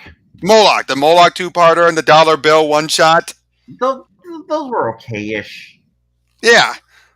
I thought the Moloch one was actually interesting because you felt even more bad for him to how pathetic he was. Mm-hmm. And then the dollar bill one, I really felt bad for Dollar Bill after reading all that. Yeah, that's fair. And too bad we never got the epilogue that Len Wein was promised to do. Yeah, that one. I don't know. I Like mean, we got Doomsday Clock instead. well, admittedly, before Watchmen didn't do well. Like, believe me, that one was. Didn't it start off well, but then plummeted fast? Well, the problem was this: is I think if they just did the Minutemen or one of the other miniseries, it would have been fine. But they had to put Azzarello in it. Well, it's not even just Azzarello; they just spammed a bunch of series. Yeah, they should have done it in waves, I think. Probably should have done it in waves, not build it. Because here's the thing: I don't think Watchmen is really one of those things where people want a bunch of series from it. You really Yeah. have to justify it. Exactly. Which again, I think Doomsday Clock kind of did justify it. Well, Doomsday Clock, a lot of people will disagree with me, and I've said this on Twitter as a controversial statement. It is so far the only good Watchmen sequel.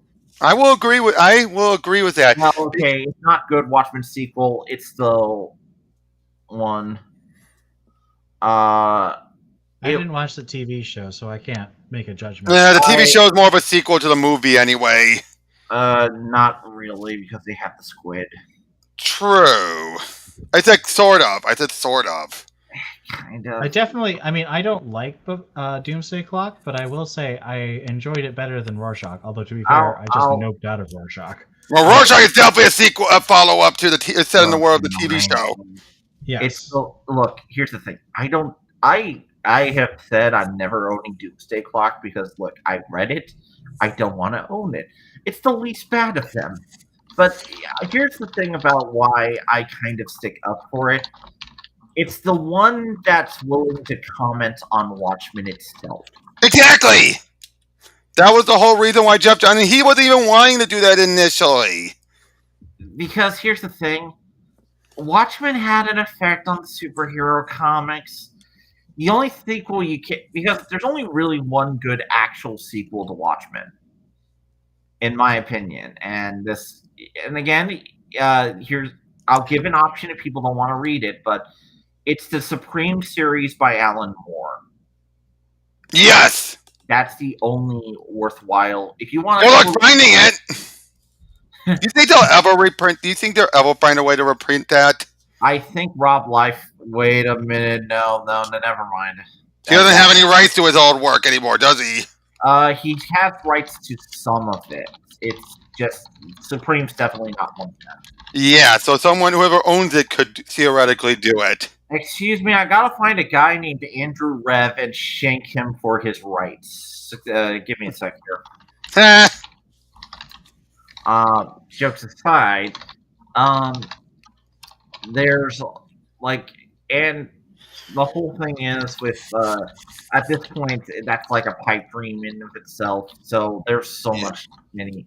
But anyway, but if you want a sequel to Watchmen, you do Supreme. That's the only one that right. But as far as Doomsday Clock, though, it is because again, it basically leans on what it did, and basically has to be that. And I do like how Manhattan, even though it goes against how they were building up Manhattan beforehand, he wasn't trying to be malicious, as he put it. He just wanted to understand Superman from how his world operated.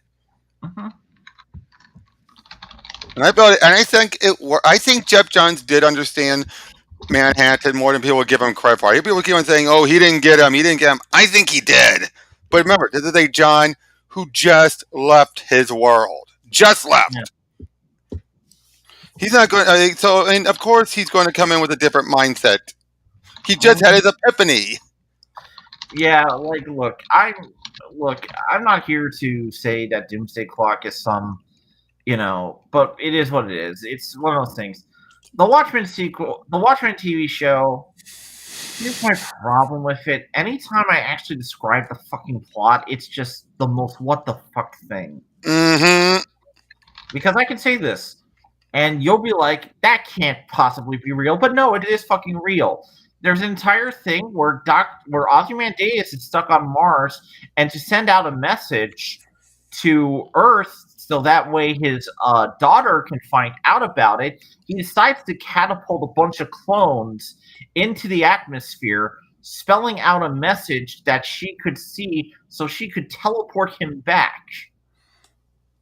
And yet that does sound like something Ozzy would do. That's the funny thing.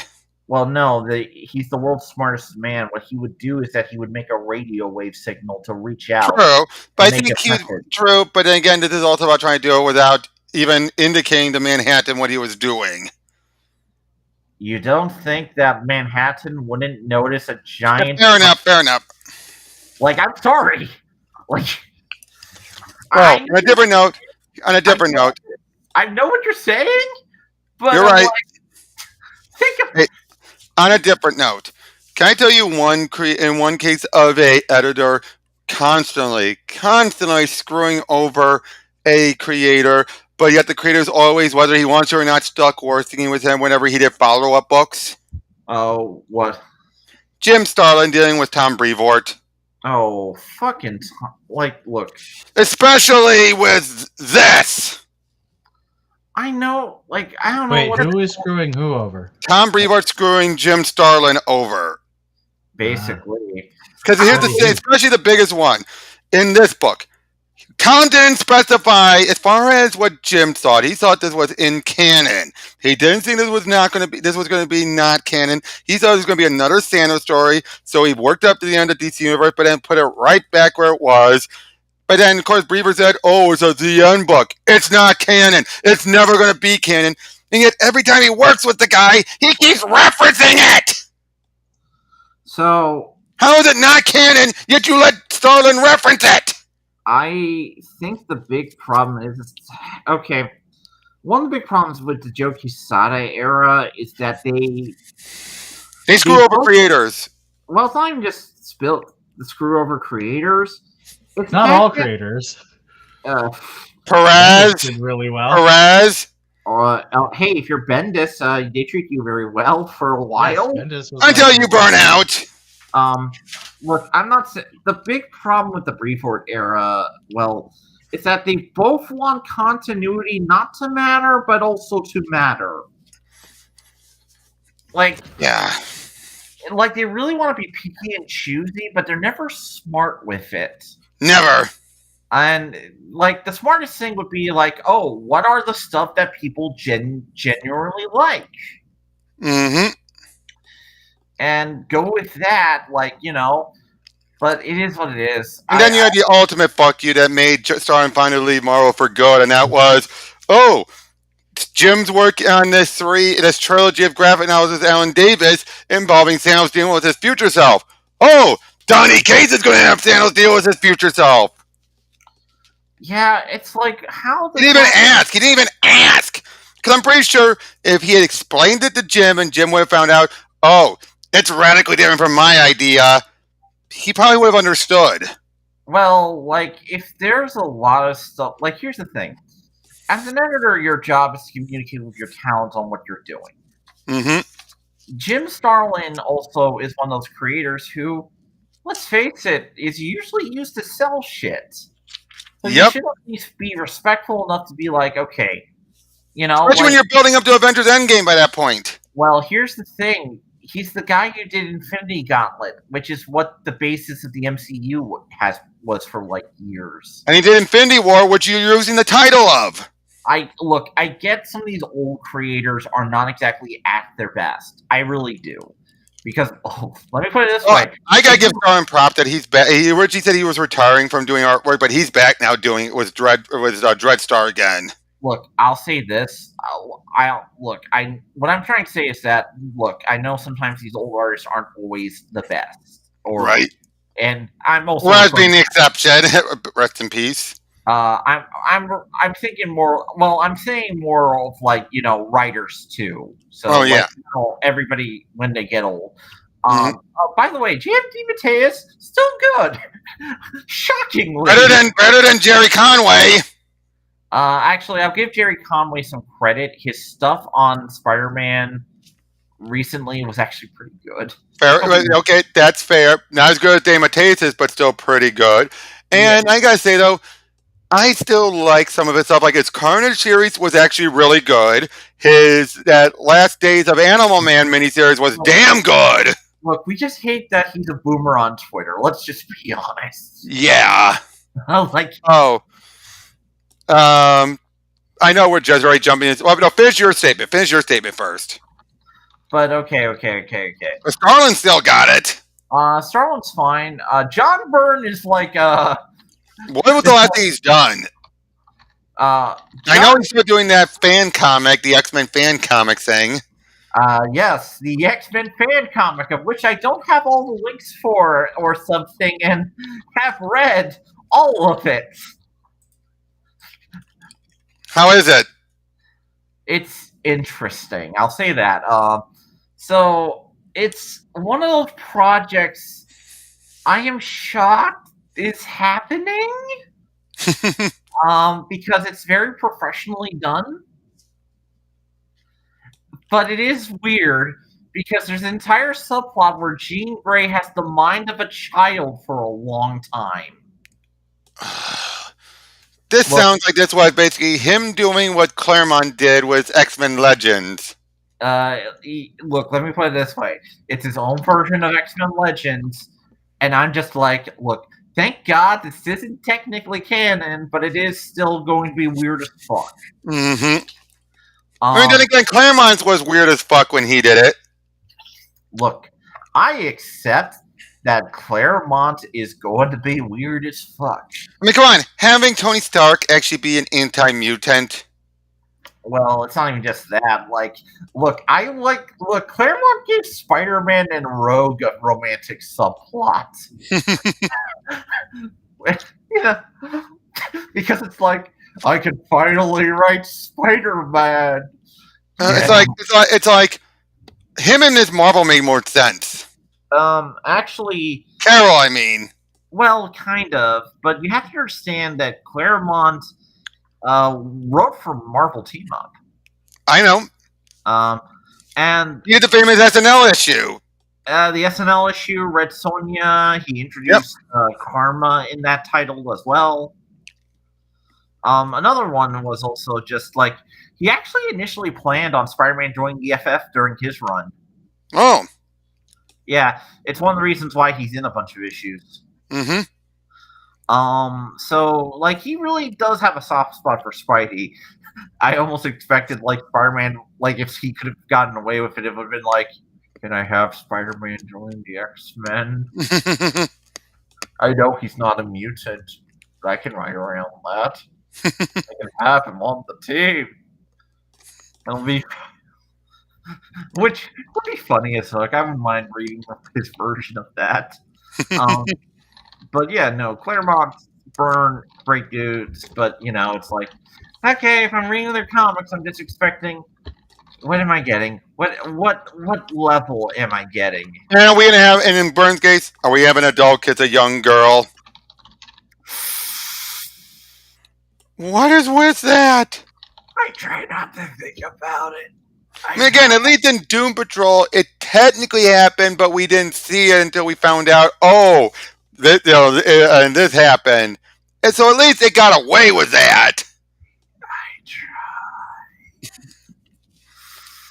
Either way, like I said, I just. And what have you guys thought about? Have you guys read the Santos graphic novels? I thought they were good. Ian, have you? No, I don't do a ton of. I don't do like any cosmic stuff. Ooh. Like, well, come on, Jim Starlin and Alan Davis on some of these books. I don't like the concepts at all. Yeah, fair enough. But which of his trilogy did you like better, the first or the second trilogy? If I'm gonna be honest, I think the second trilogy is a lot better. A lot tighter. Didn't have to deal with other tie-in minis. Basically, like I'll say this: like if we're talking like the trilogy, Infinite Gauntlet's always going to be the high point. Well, yeah. Like that is just an amazing book. Love it to death. But yeah, no, I think the first trilogy's problem was it was meant to just be a one-off graphic novel. It basically was a two-part trilogy. He was given this, it did well, and then they decided, okay, you can do two more. Yeah, it is what it is. Because remember, he didn't have actually full-on access to, he barely was able to get Amstring for his thing. He didn't think he was going to do much more with him. Then he was able to do it. Well, like, my thing with like one of the big things is I really wish that like creators would actually draw on his Thanos than the idea of what they think his Thanos is. But I do say though, I think Cates is one of the ones who came closest. I think. He did. And my big problem often is that they often make Thanos just evil for the sake of evil, and they. Oh, they got to the point where Starlord had to acknowledge that in his book. Even saying, for some reason, I am constantly drawn to Earth. I don't know why. And has there ever been a creator who said they're retiring and didn't come back at least 17 million times? A bit too soon, but Perez did, and when he retired, and that was before he found out he was dying. Perez did retire, but only a few covers here and there, notwithstanding. Yeah, like doing it for She. Yeah, but I'll say this: it also depends on are we talking retirement from from one aspect and just focusing on the other? Like there's also that version of retirement too. True. Although I will also say, can I tell you one creator who's been pissing me off more and more, and I'm just like, why is Marvel just giving him his own little section just so they can keep him on? It's not like he's contributing that much anymore. Who? Jason Aaron. Why does Marvel keep up with him? He doesn't sell that as well as he used to. Honestly, maybe they feel sorry that his creator work bombed hard. Joking aside, Southern Bastards is not going to come back. But seriously, I mean, Ian, you've read some of his stuff, right? I don't know if I've sat down and read a whole Jason Aaron comic before. Not Avengers, not Punish, the recent Punisher stuff. Oh, God. I don't read Avengers for the same reason I don't read Justice League. I don't. Because you're crazy. I don't like large teams of characters. I'm kidding. It's the same reason people don't read Batgirls, they tell me. Because they want Barbara Gordon and only Barbara Gordon. And you only want Stephanie. That is untrue. I want all three. I've been pushing for all three for 8 years. True. And then you got the current book. I do have the current book.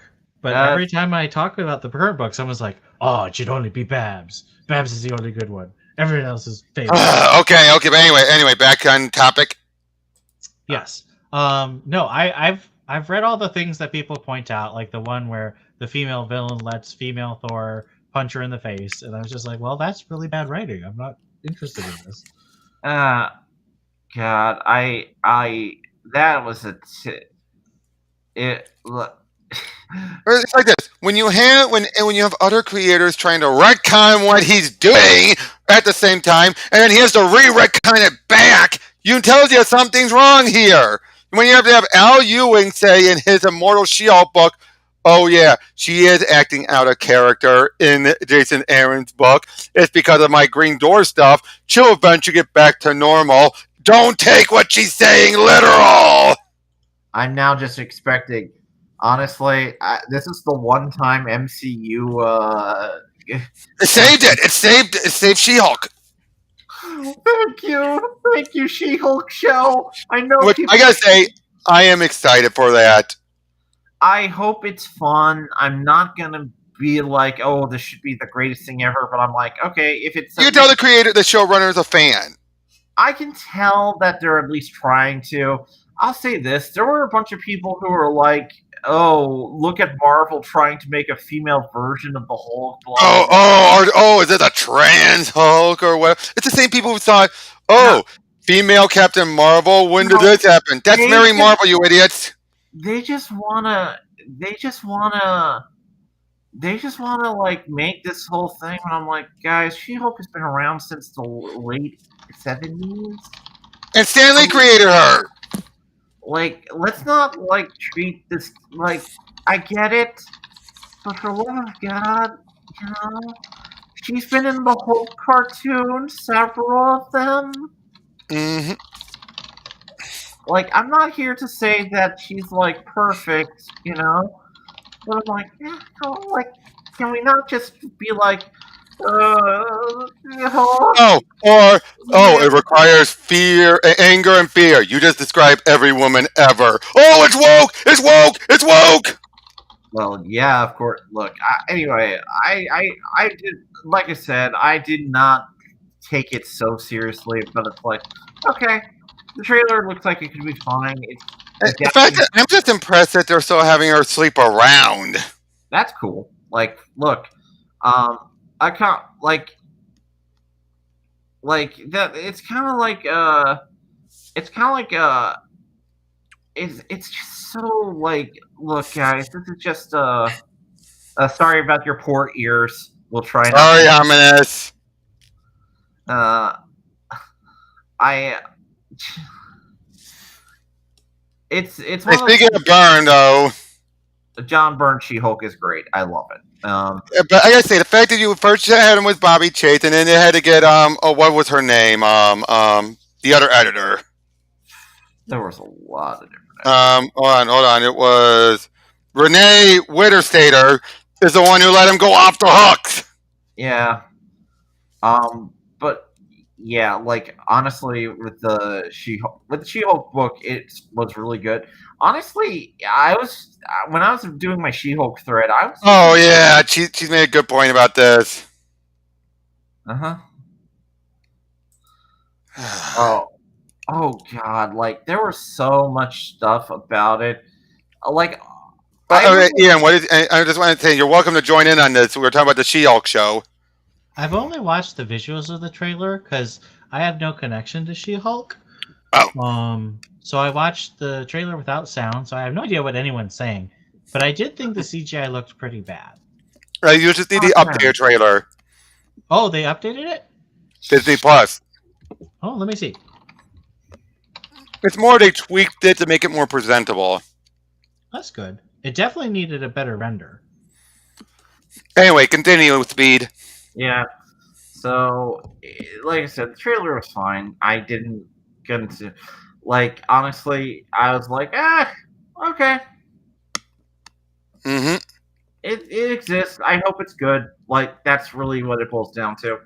Like, I did like the only Marvel show I have watched fully was Moon Knight. My opinion on Moon Knight boils down to anytime they focused on the dark psychology of Moon Knight was the best part of the show, and anytime they did God bullshit, I wanted to die. The God stuff is interesting enough, but that really should have been used for Thor. And the dark multiple personality psychology stuff, oh my god, that was great. Yep. You know, Okay, well, I want to talk to Ian about something. So, Ian, what did you think about the end of Shadow War? So in terms of the last several Batman events, I thought Shadow War was, to me, Better than not Fear State. equal- Better than Fear State. No. I like Fear State. Okay, Fear State I in the liked main it. Bat books, yes. Fear State in the tie-ins, no. Wait, what tie-ins are we talking about? All of them. Because here's the thing with Fear State. It was three separate things going on all at once. You have the Yeah. stuff with the Magistrate.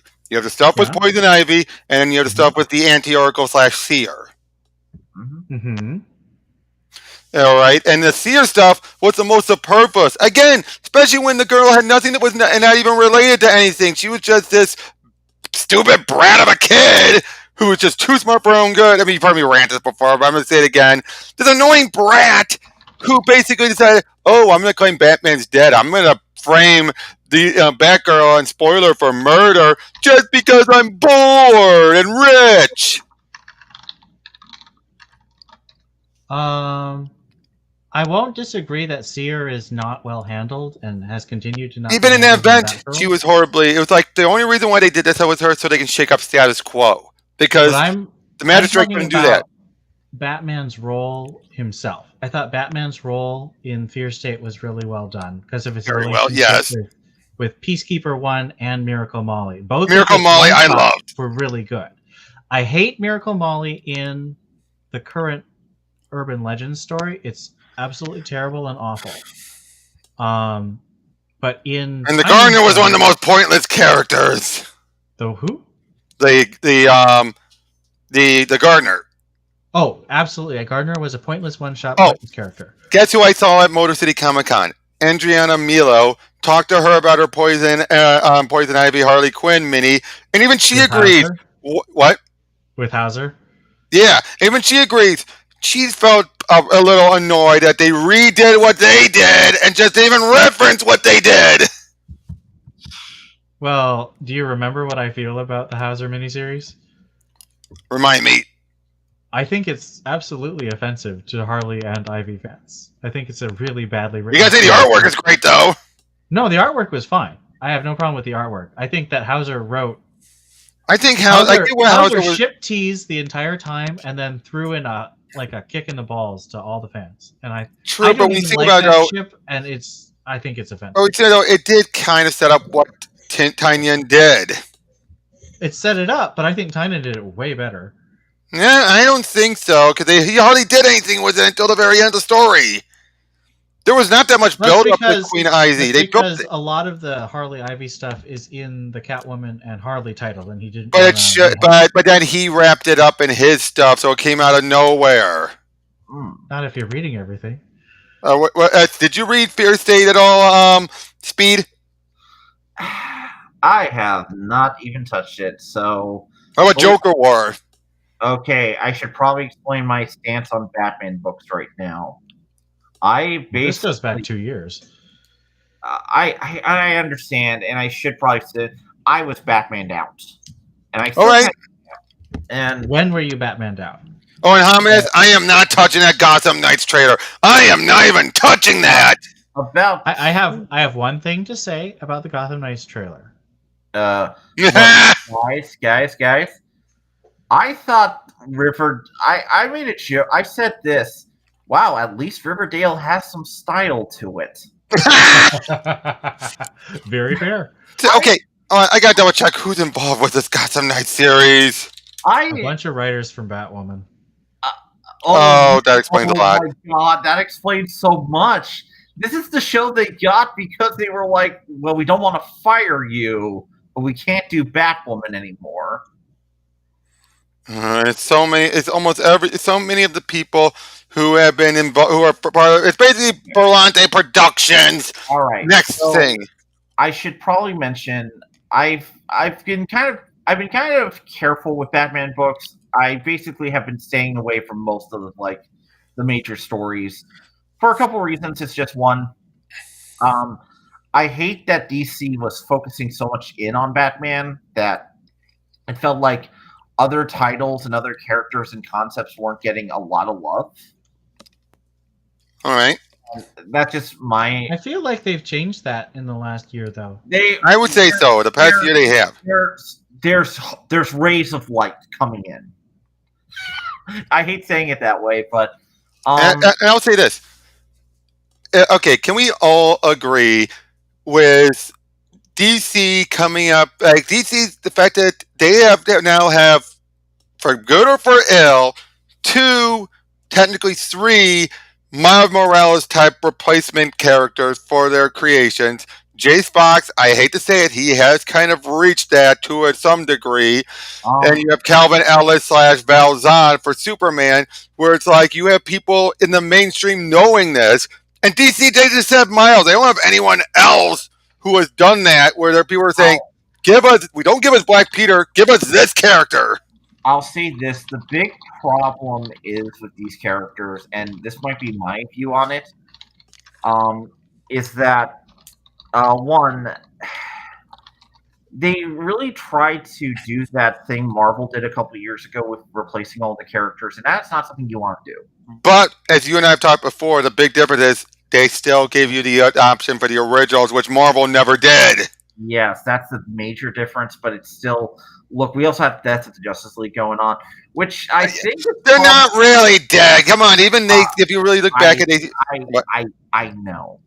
Right now, though, that might be the big ending point for Death storylines it's going to look like, in comics at least, because Believe it or not, it didn't sell that well, and I am like, oh, thank God, one of these finally bombed. I hate saying that, but You know what? The one thing that's bothering me when you say that, they just announced just how big of, made it clear just how big of a role the female Dr. Light's going to have, and you know how much I love that character. yeah, I understand. My whole thing basically boils down to I want to see some change here, and I want to see change in some ways that help for the better. And sometimes a storyline like this has to go down. No offense, but I'll say this. I'm looking. I'll say this. There have been some DC books I have been keeping up with. It's just that I just have decided to avoid the Batman books because I don't know. I just lost connection to them, and I need to find that. The one that's getting me back into it is the Chip Zdarsky stuff. Mm-hmm. So Are you Okay, talking about the okay. I ninth or gotta the ask, upcoming one? what do you guys think about this? What's going to happen in 120 and the upcoming issue? Do you think Chip is really going to tap into the three Jokers, or do you think he's doing something else? I hope he's doing something else. That's my personal take, but How we'll about see. you, Ian? Do you know what I'm going to say? What? I hope he does four Jokers. You Because know, do you remember back like 6 years ago when Three Jokers was first announced? He made this joke about Jeff Jaws does three Jokers, slides card across the table. What about four Jokers? you know. I I'd want be him to into just it. do it. I gotta say, Hey, Zdarsky's one of the best gets hey, that guys, Marvel's got. he brings back the Joker 2 from the 90s. But you get what I'm saying, all right? I think Chip has become one of the biggest gets Marvel's gotten. Marvel? In general, Marvel, DC. honestly, Yeah. I'm looking forward to the potential of what he's going to bring to Batman. He's been one of But the have better. you been reading the Night, the prequel one? Yeah, I the prequel has been. and the last stand of the Justice League. Actually, World's Finest. I got into that. Mark Oh yeah, Waid Mark Wade. is doing good comics again. That's open to opinion. Look, I can read it without feeling terrible about myself. I'll take it. Better than the stuff he's done for Kwanzaa. You don't like World's Finest? I really don't. Okay. Except for the art. I'll say the art is amazing. That's fair. I enjoy it just because I feel like it's a Silver Age romp, and that's what I'm into. So, Yeah, I really don't like the Silver Age. Oh, uh, It's also why I really don't like All Star Superman. given how this issue ended, I'm pretty sure you're even more pissed off now at the Batman versus Robin event coming up, right? It's like they just got back together, now they're going to tear them apart again. yeah. I'm more pissed off that this is just going to be Wade. I feel like Wade's whole thing is trying to subvert expectations, but don't call it that so he doesn't piss people off. And I don't like that. Okay. Because Fair like enough. his whole thing is this is going to be a magic villain for Batman and Robin. And I'm like, there's a reason they don't do that very often. I'm okay with that because I really do look. Batman to me is like, if you can come up with a good idea for a story, then do it. You know, that's my opinion, but we'll see. Mm-hmm. I'm one of those guys who's very more open to whatever you do with Batman. I'm not always into the year one style. Mm-hmm. Uh, not to say that like year one is bad or anything. Blah blah blah. It's far from it. I just I'm just glad when writers go out of their way to do something different from just aping Frank Miller. Mm-hmm. That's just my take. But yeah.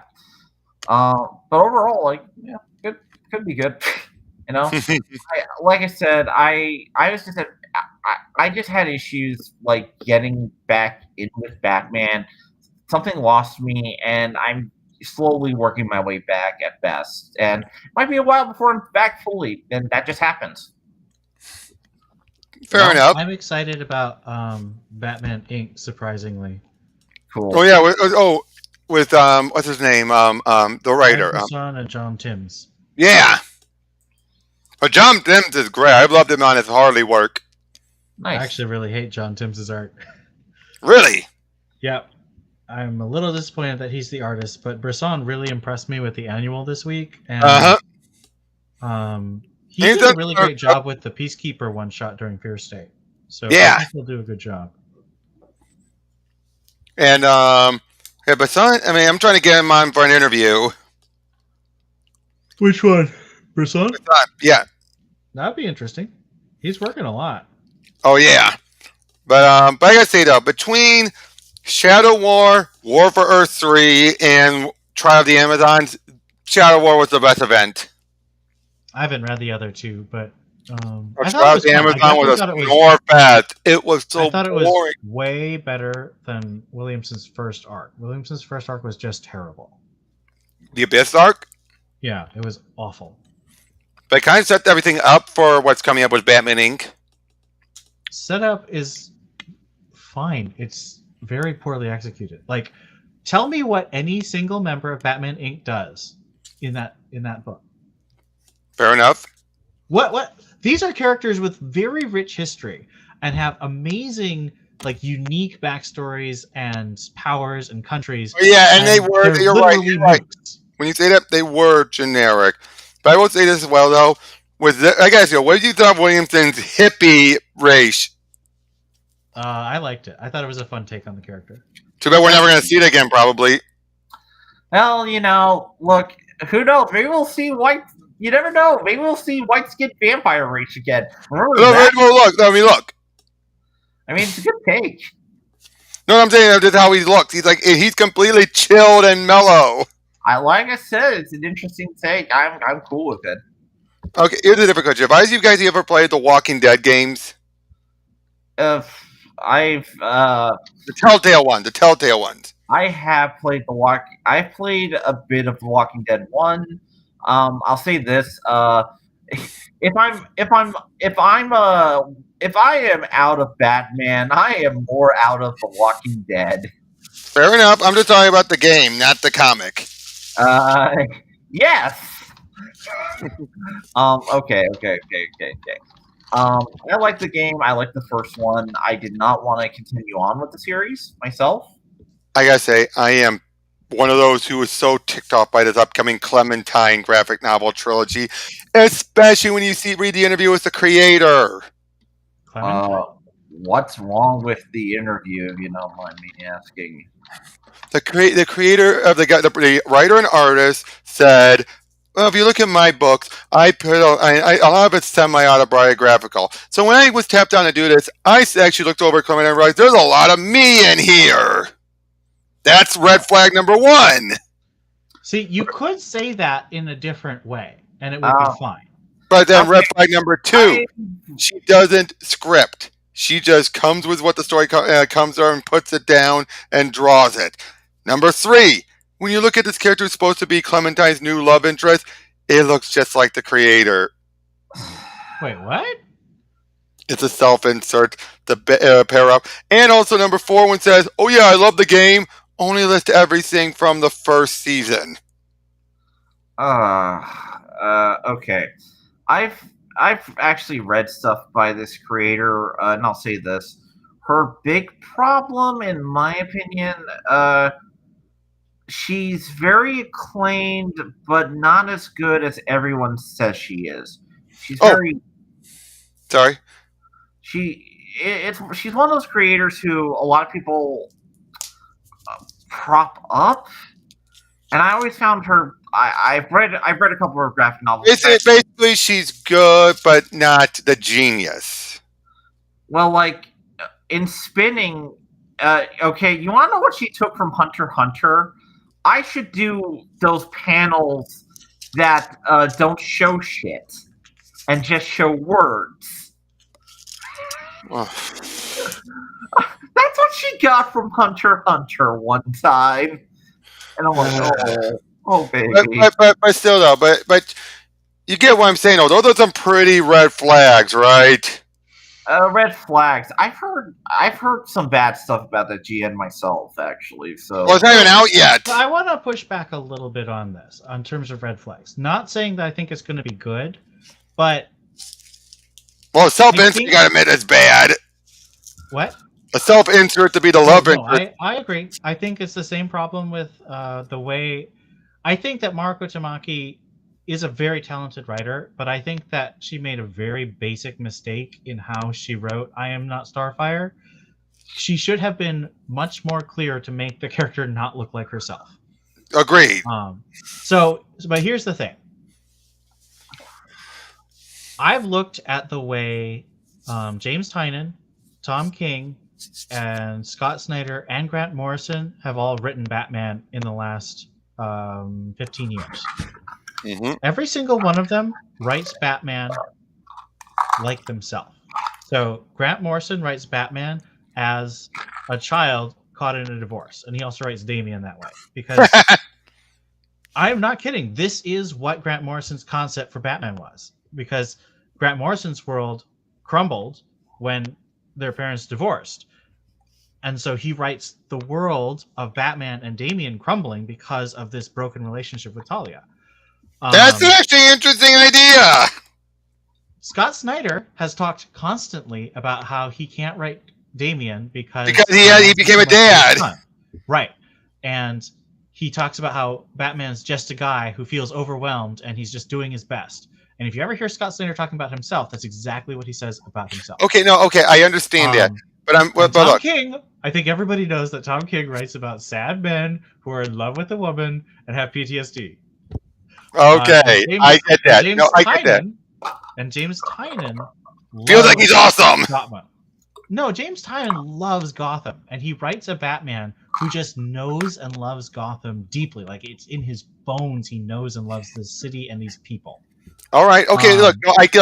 I get your point, but I'm just saying But I'm saying the way she phrased it. The way she put it is the absolute wrong way to say that. You don't say I see myself. You say I draw on my own experience that I see so many connections, and the richness of this character has deep resonance with me. It's exactly.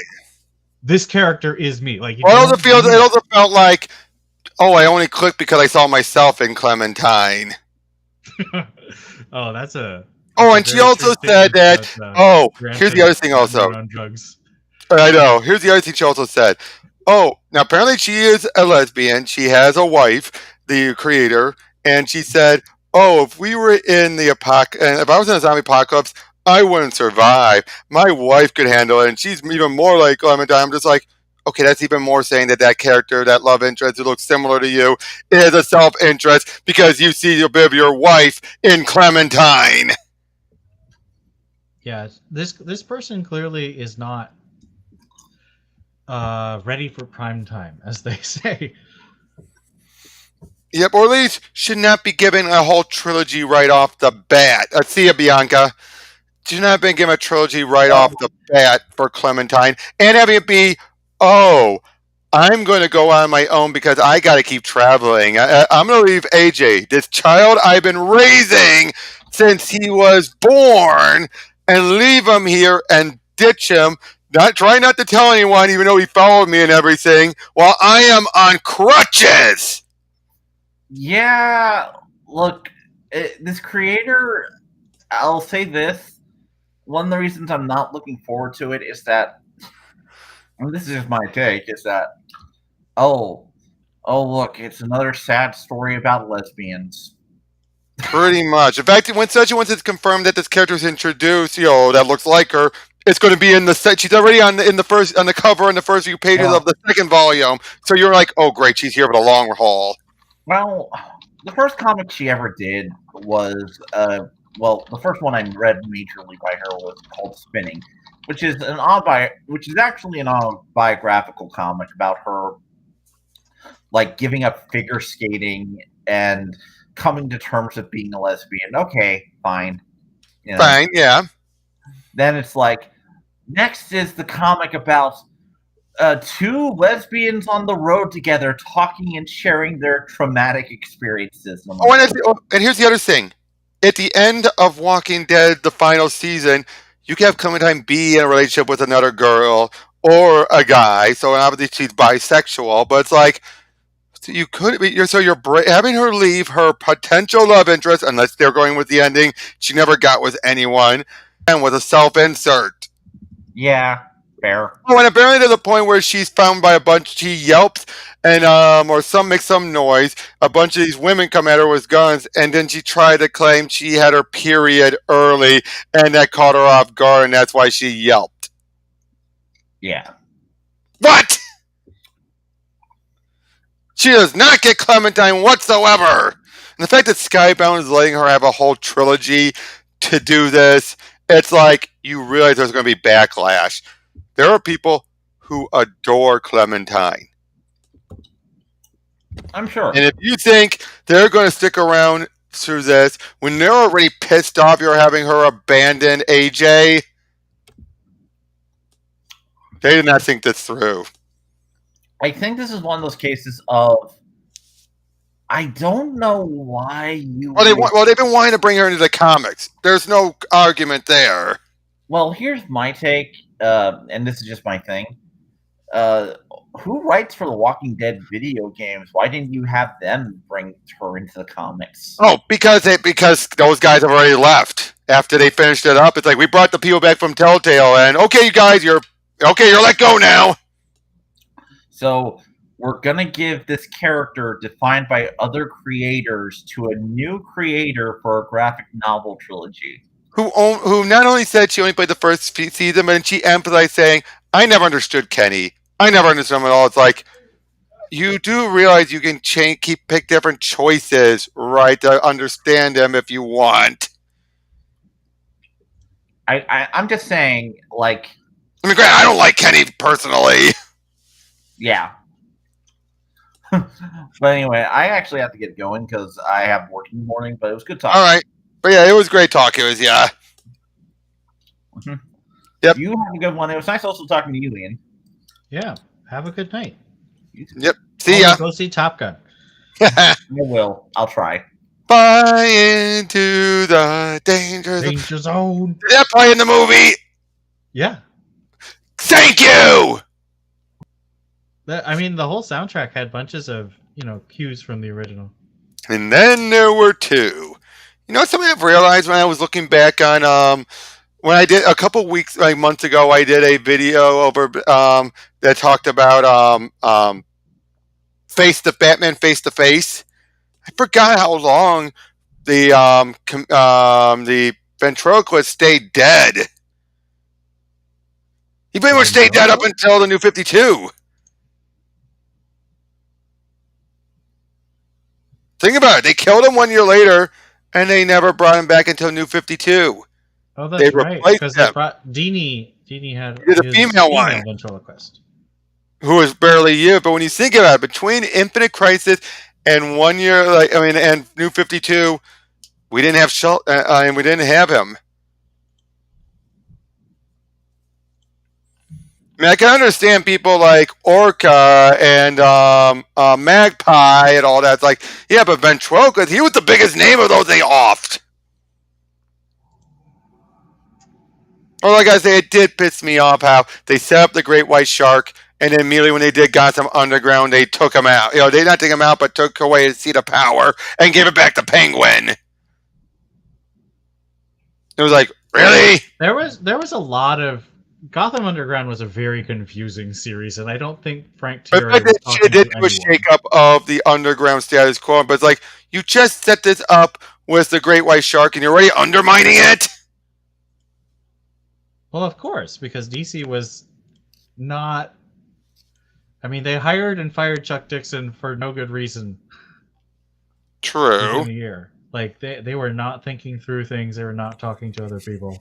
True. That is true. Oh, yeah, and then, of course, you had the whole, let's make Jason Todd Red Hood because we're going to kill off Dick. Oh, wait, and we changed our mind. Let's have him be, let's have him, Jason Todd be Nightwing. Oh, let's have it be Nightwing, but he turns into some weird tentacle monster. You remember that? The 1 year later arc? In which book? Nightwing. No, I wasn't reading Nightwing at the time. Oh, by the way, when I was talking to Freddie E. Williams, he had no clue whatsoever about the backlash of what happened to Cassandra Cain during the 1 year later. Really? I told him about it, and he was like, "How did he not hear?" Probably because everyone focused so much on Beachhead and not him. True. Think about it. which is so Did unfair because anyone Beach is ever not the one complain who about came the up with artwork this in plan. that story? No one complained about the artwork. Not usually that I can think of. So yeah, why would word get back to him? It was Beach and everyone was pissed off at. Yeah. Of course, I then told him, I'm not trying to be offensive to Beach, and he's like, no, I could tell you're not. Right. I gotta say, I thought Williams did a very cute Cassandra. At least the end of that first issue when she was like, hi. Now you gotta keep in mind though, Freddie had just I mean, started. it's difficult because I know what is happening in that scene, so it's hard for me to appreciate it. Okay, since you're here, it's just you and me. I gotta ask. Fabian Nicieza's Red Robin. I reread through that a bit lately. Mm-hmm. The obsession was taking away Tim's V card. What do you think about that? I think it was distasteful. I think You that do? I think that I think if it had just been the one Links plot point, with well, links. the problem is he does it like 3 times in 12 issues. Like it becomes this obsession. If it had just been one of the plot lines, I would have been like, it's just comics. It's for a teen male audience. I understand what's going on. But like, it feels like that's a real obsession for Nicieza in that run. True, but then again, no, to be fair, it was only truly Links and that one woman. What's her name? Ramis, I think? Yeah. Was Cassandra, I think they were toying with Ramis. I just feel like... Would you agree with that? That I don't think anything that might have been hinted with Cassandra was not sincere. Cassandra Cain? Yeah. No, I didn't. I don't think that they were teasing her as a love interest at all. Some did. Probably because well, that was mostly Gates of Gotham, though. Geez, that was. I give Snyder and Higgins a lot of props, but that one was just like, and I'm glad they used her because at a point when she was hardly used. I think Gates of Gotham is good. Oh, it is. But what did you think about how she was handled? I thought she was good. I don't. All right. I don't agree with the people who think they were shipping her.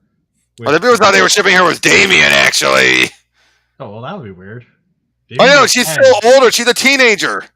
She's like almost 20 at that point. It was pretty. Did they ever confirm that?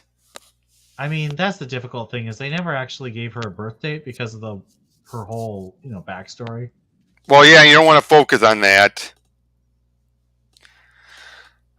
But yeah, Gates of Gotham I thought was a great one, and it set things up perfectly for his new 52 Batman run. But yeah, with Fabian, I gotta say, I thought Yost I think did a very good job. The fact he had one complete story to tell, beginning, middle, and end. I think Yost did a really good job, and I really wish that he'd continued because I think he did finish that story, but I think it could have been like I feel like I think that's all he wanted to tell, though. I think that's all he wanted to tell. Maybe. I mean, he's a TV guy, and TV makes way more money than comics, so I understand why he wouldn't necessarily want to spend too much more time. But again, by that point, he was more focused on Marvel anyway, was X-Men. Right. Or X-Force. But the second half of Red Robin is a mess. It is a mess, but I thought it was a bit of there's a lot of crossovers, and I don't think Nicieza was really okay. It's better than Nicieza's Robin run, where he took over after Dixon left. I think that Robin run is actually incredibly bad. All right, but I think he did have a good handle. I think he was trying to take the direction Tim was clearly going by that point. Are we talking about Red Robin or Robin? Red Robin. I mean, I see it was going with the Jeff Johns direction for Tim. Yes. And I think that is fair, but I don't really like it because I prefer Tim to stay a more everyman character rather than being super genius. Can I tell you one joke I did love? The Cousin Oliver gag. Because, Damien figured out Tim's password, and then it's I got it. It's like a password he never think about, and they start calling each other by, I think, Brady Bunch names or something. Him and Dick. Yeah. I just thought that was Um, cute because basically it's Fabian poking fun at how people saw Damien by that point that he was the cousin Oliver. oh, I don't know enough about Brady Bunch to get the joke. If Well, they'd used cousin Scrappy Doo, I Oliver would was have the gotten it better. character that was introduced and was annoying as all hell. Ah, yeah. But now, of course, I already know how much you care about Brian Q. Miller's Batgirl. Dude, you're not going to gush? Brian Um, Q. Miller's Batgirl? best series of all time. Uh, I still say one of my favorite bits is the Pwend. That's not how you say it. Then how do you say it? I don't. You used to. I grew up. You know what I mean? yeah. Oh, I gotta say, I But think the point of the whole arc is that Tim had gone too far in the wrong direction, which right. I think And was nice. Stephanie had actually improved. Yes. Oh, and then of course you have our favorite moment of her, Stephanie taking down Peru, how do you say her name? The League of Assassin chick, Prue. And she Peru. just And disarms her. Tim's just like, holy. It was great. Like And I said, then, I prefer the when Arcus Toe two took over art duty over Ramon Bax.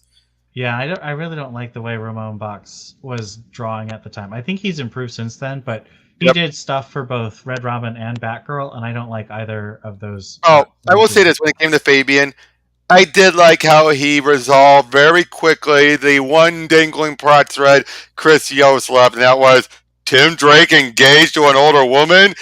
I did like how he brushed it under the rug in a way that actually made sense. Yeah. I mean, there's good things about the second half of Red Robin. I just think that The all the Lynx stuff, I think, was the crossovers. best stuff. I think Lynx was one of the better. You know, like, granted, it's another Lynx. My problem with Links is that it's too many unanswered questions that I think But I don't made blame actually. PCA for that. I don't blame him for No, that. but like the way it is, I'm just like, cool idea, but I need it to go somewhere before I really embrace it. It's similar to like Kitriana Falcone and Tony Daniels' Batman run. Mm-hmm. Cool idea, but I need it to go somewhere. Yeah, and then they wrapped it up way too fast at the end. I don't even think that last issue is an ending. It's like, Or they kill him off. They killed him off haphazardly. who? Falcone. He just gets gunned down. Oh no, sorry, I was back on Red Robin again. Oh, I see. That Tony Daniels stuff. Yeah, I was just talking about Kitriana Falcone. I don't actually remember how Tony Daniels' run ends. It basically Two-Face shows up, things go to hell, Falcone gets gunned down, and it's just wrapped up.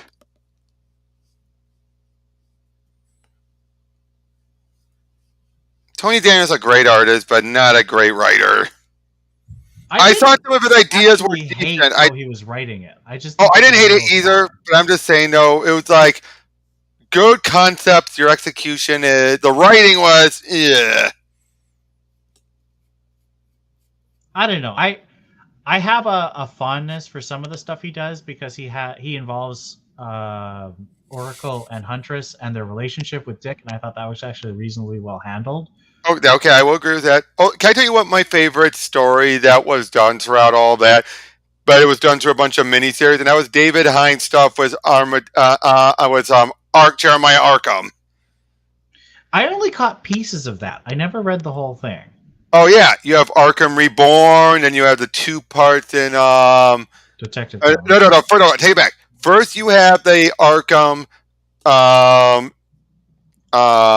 Battle for the Cowl one shot. Then you have the Arkham Reborn three-parter. Then you have the Detective comic tie-in that deals with the fallout of him after revealing that he was Black Mask. But the whole idea that I like about that, it's this idea that he's never cured anyone, but then he thought he did, that he had the three beauties, as he put it, that he thought he actually had cured. And it turns out it was all manipulation by Joker and Hugo Strange. Yeah, those two working together is a deadly combination, isn't it? Interesting. And so, did he ever actually wrap it up, or was it? Yes, that was the Okay. two-part detective storyline Oh, where okay. he revealed. That's where he revealed it was all manipulation. Ah. It was basically his way. Turns out, so in other words, it tells you ever since Battle for the Cowl, they were building up through that books about Arkham being Black Mask. They were already building that up. Because that was the whole point of the Detective Comics two-parter, was to reveal how did Jeremiah Arkham become Black Mask? Well, here's how. It was through the manipulation of Joker and Hugo Strange that took years. It wasn't Right. even their end goal. It just happened to fall into place. Because basically they gave him this little gesture marionette stick, and turns out it had these little pores within it that would slowly go into his skin, slowly over a long period of time. A bunch of the Joker toxin has been altered by Strange to kind of put in its hypnotic suggestions. But again, it's so small, such small dosages. It took years. Like back when Hugo Strange was wearing the bat cowl after he thought he was Batman. That's how far long ago this was going on. Yep. Yep. City, you should read those books. They're really good. A lot better than Arkham Manor. See, the Arkham Manor was a waste. I don't think I hated Arkham Manor, but No, I no, I didn't just thought love it was it a waste either. because they didn't do much with it. Yeah. You had the Arkham Manor miniseries and then you had the Endgame one shot, which wasn't even written by the original writer. Yeah. Yeah. I inherited those, so I don't know. I kind of like them. Oh. So you're still not going to be reading Dark Crisis, are you?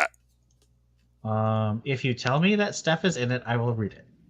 Like I just bought Road to Dark Crisis. I thought it was great. Okay. Was she in it? Yes. Okay. She probably will appear up more since it's again a bunch of characters who are picking up the slack.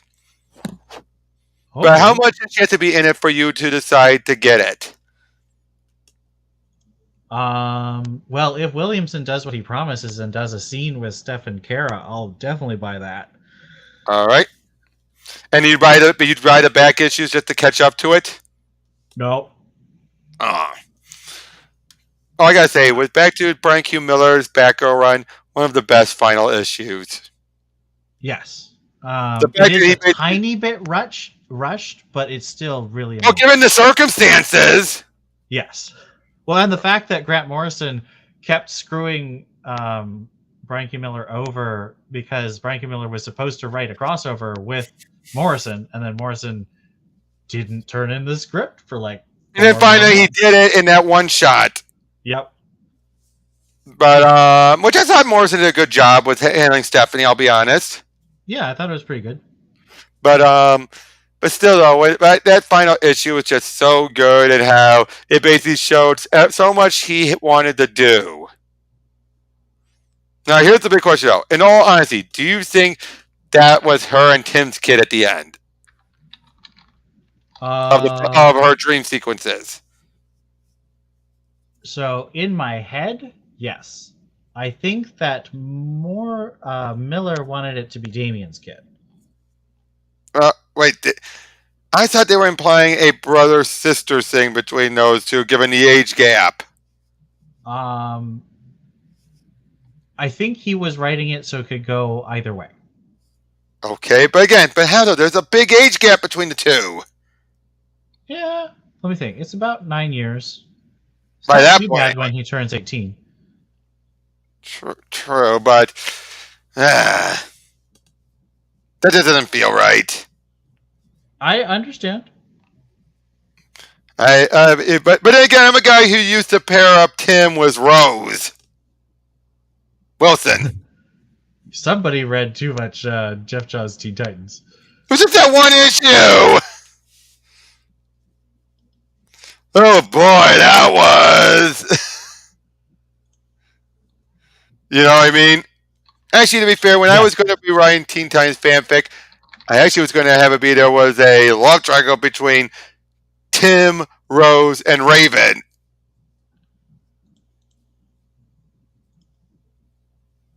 It's stupid now that I think about it.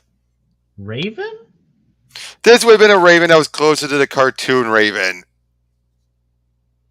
I just feel like Raven is so much older than Tim. No. This would have been taking what Jeff Johns did and that she got de-aged. Remember? She was given a younger body when she was resurrected. I did not know that. Yeah, there's a reason why she was so much smaller when you saw Tom Grummett drawing her during some of those issues. Well, I know she got de-aged, so she's just a little bit older than Damian in the New 52, but I didn't know it went back that far. Not the New 52, it was the DC animated movies. Yes. In the New 52, she was still older than Damian.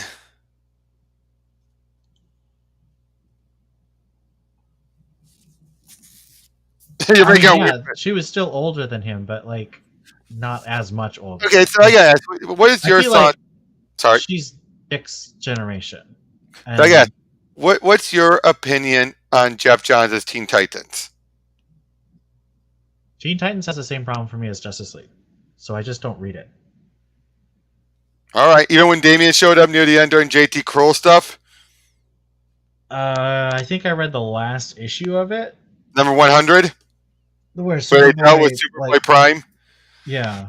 Like I said, JT Kroll had the weirdest idea. He thought, for some reason, he saw Rose as being Connors by a comparison, not in, more by her personality and attitude, not by her profession, obviously. He saw Rose as being Connor's Lois. Just like how Cass was to, basically to Connor what Wonder Woman is to Superman.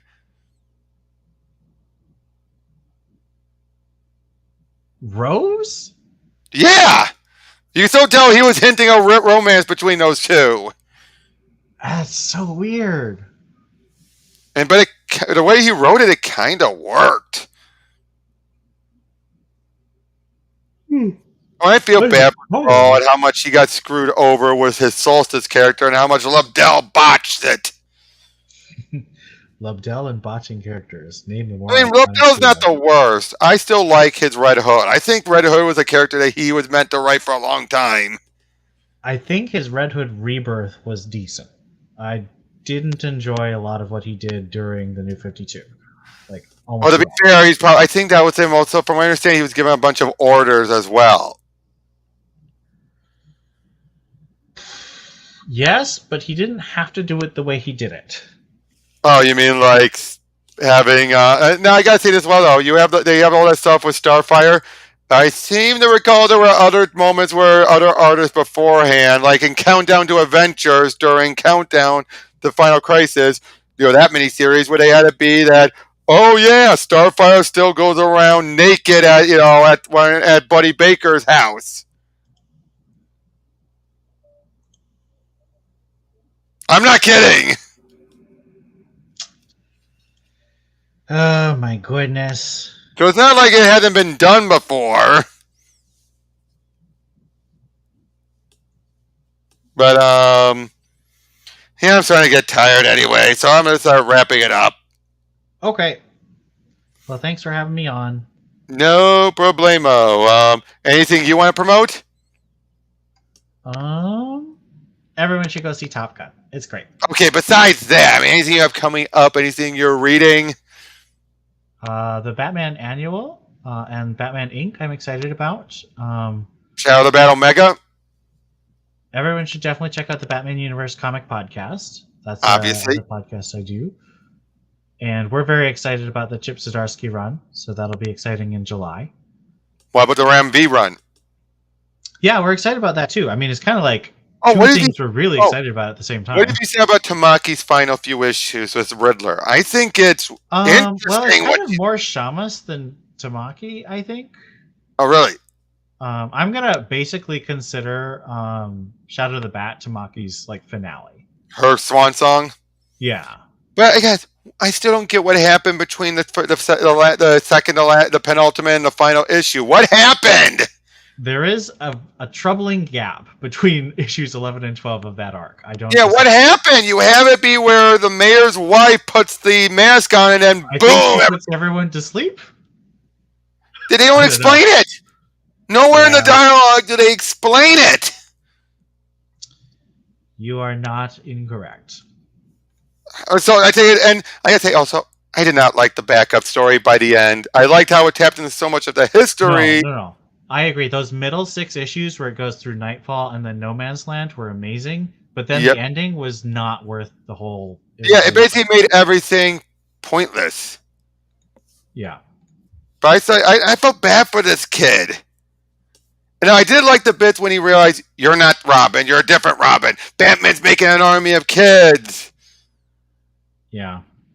I'm like, okay, but I was like, what was the point of this kid?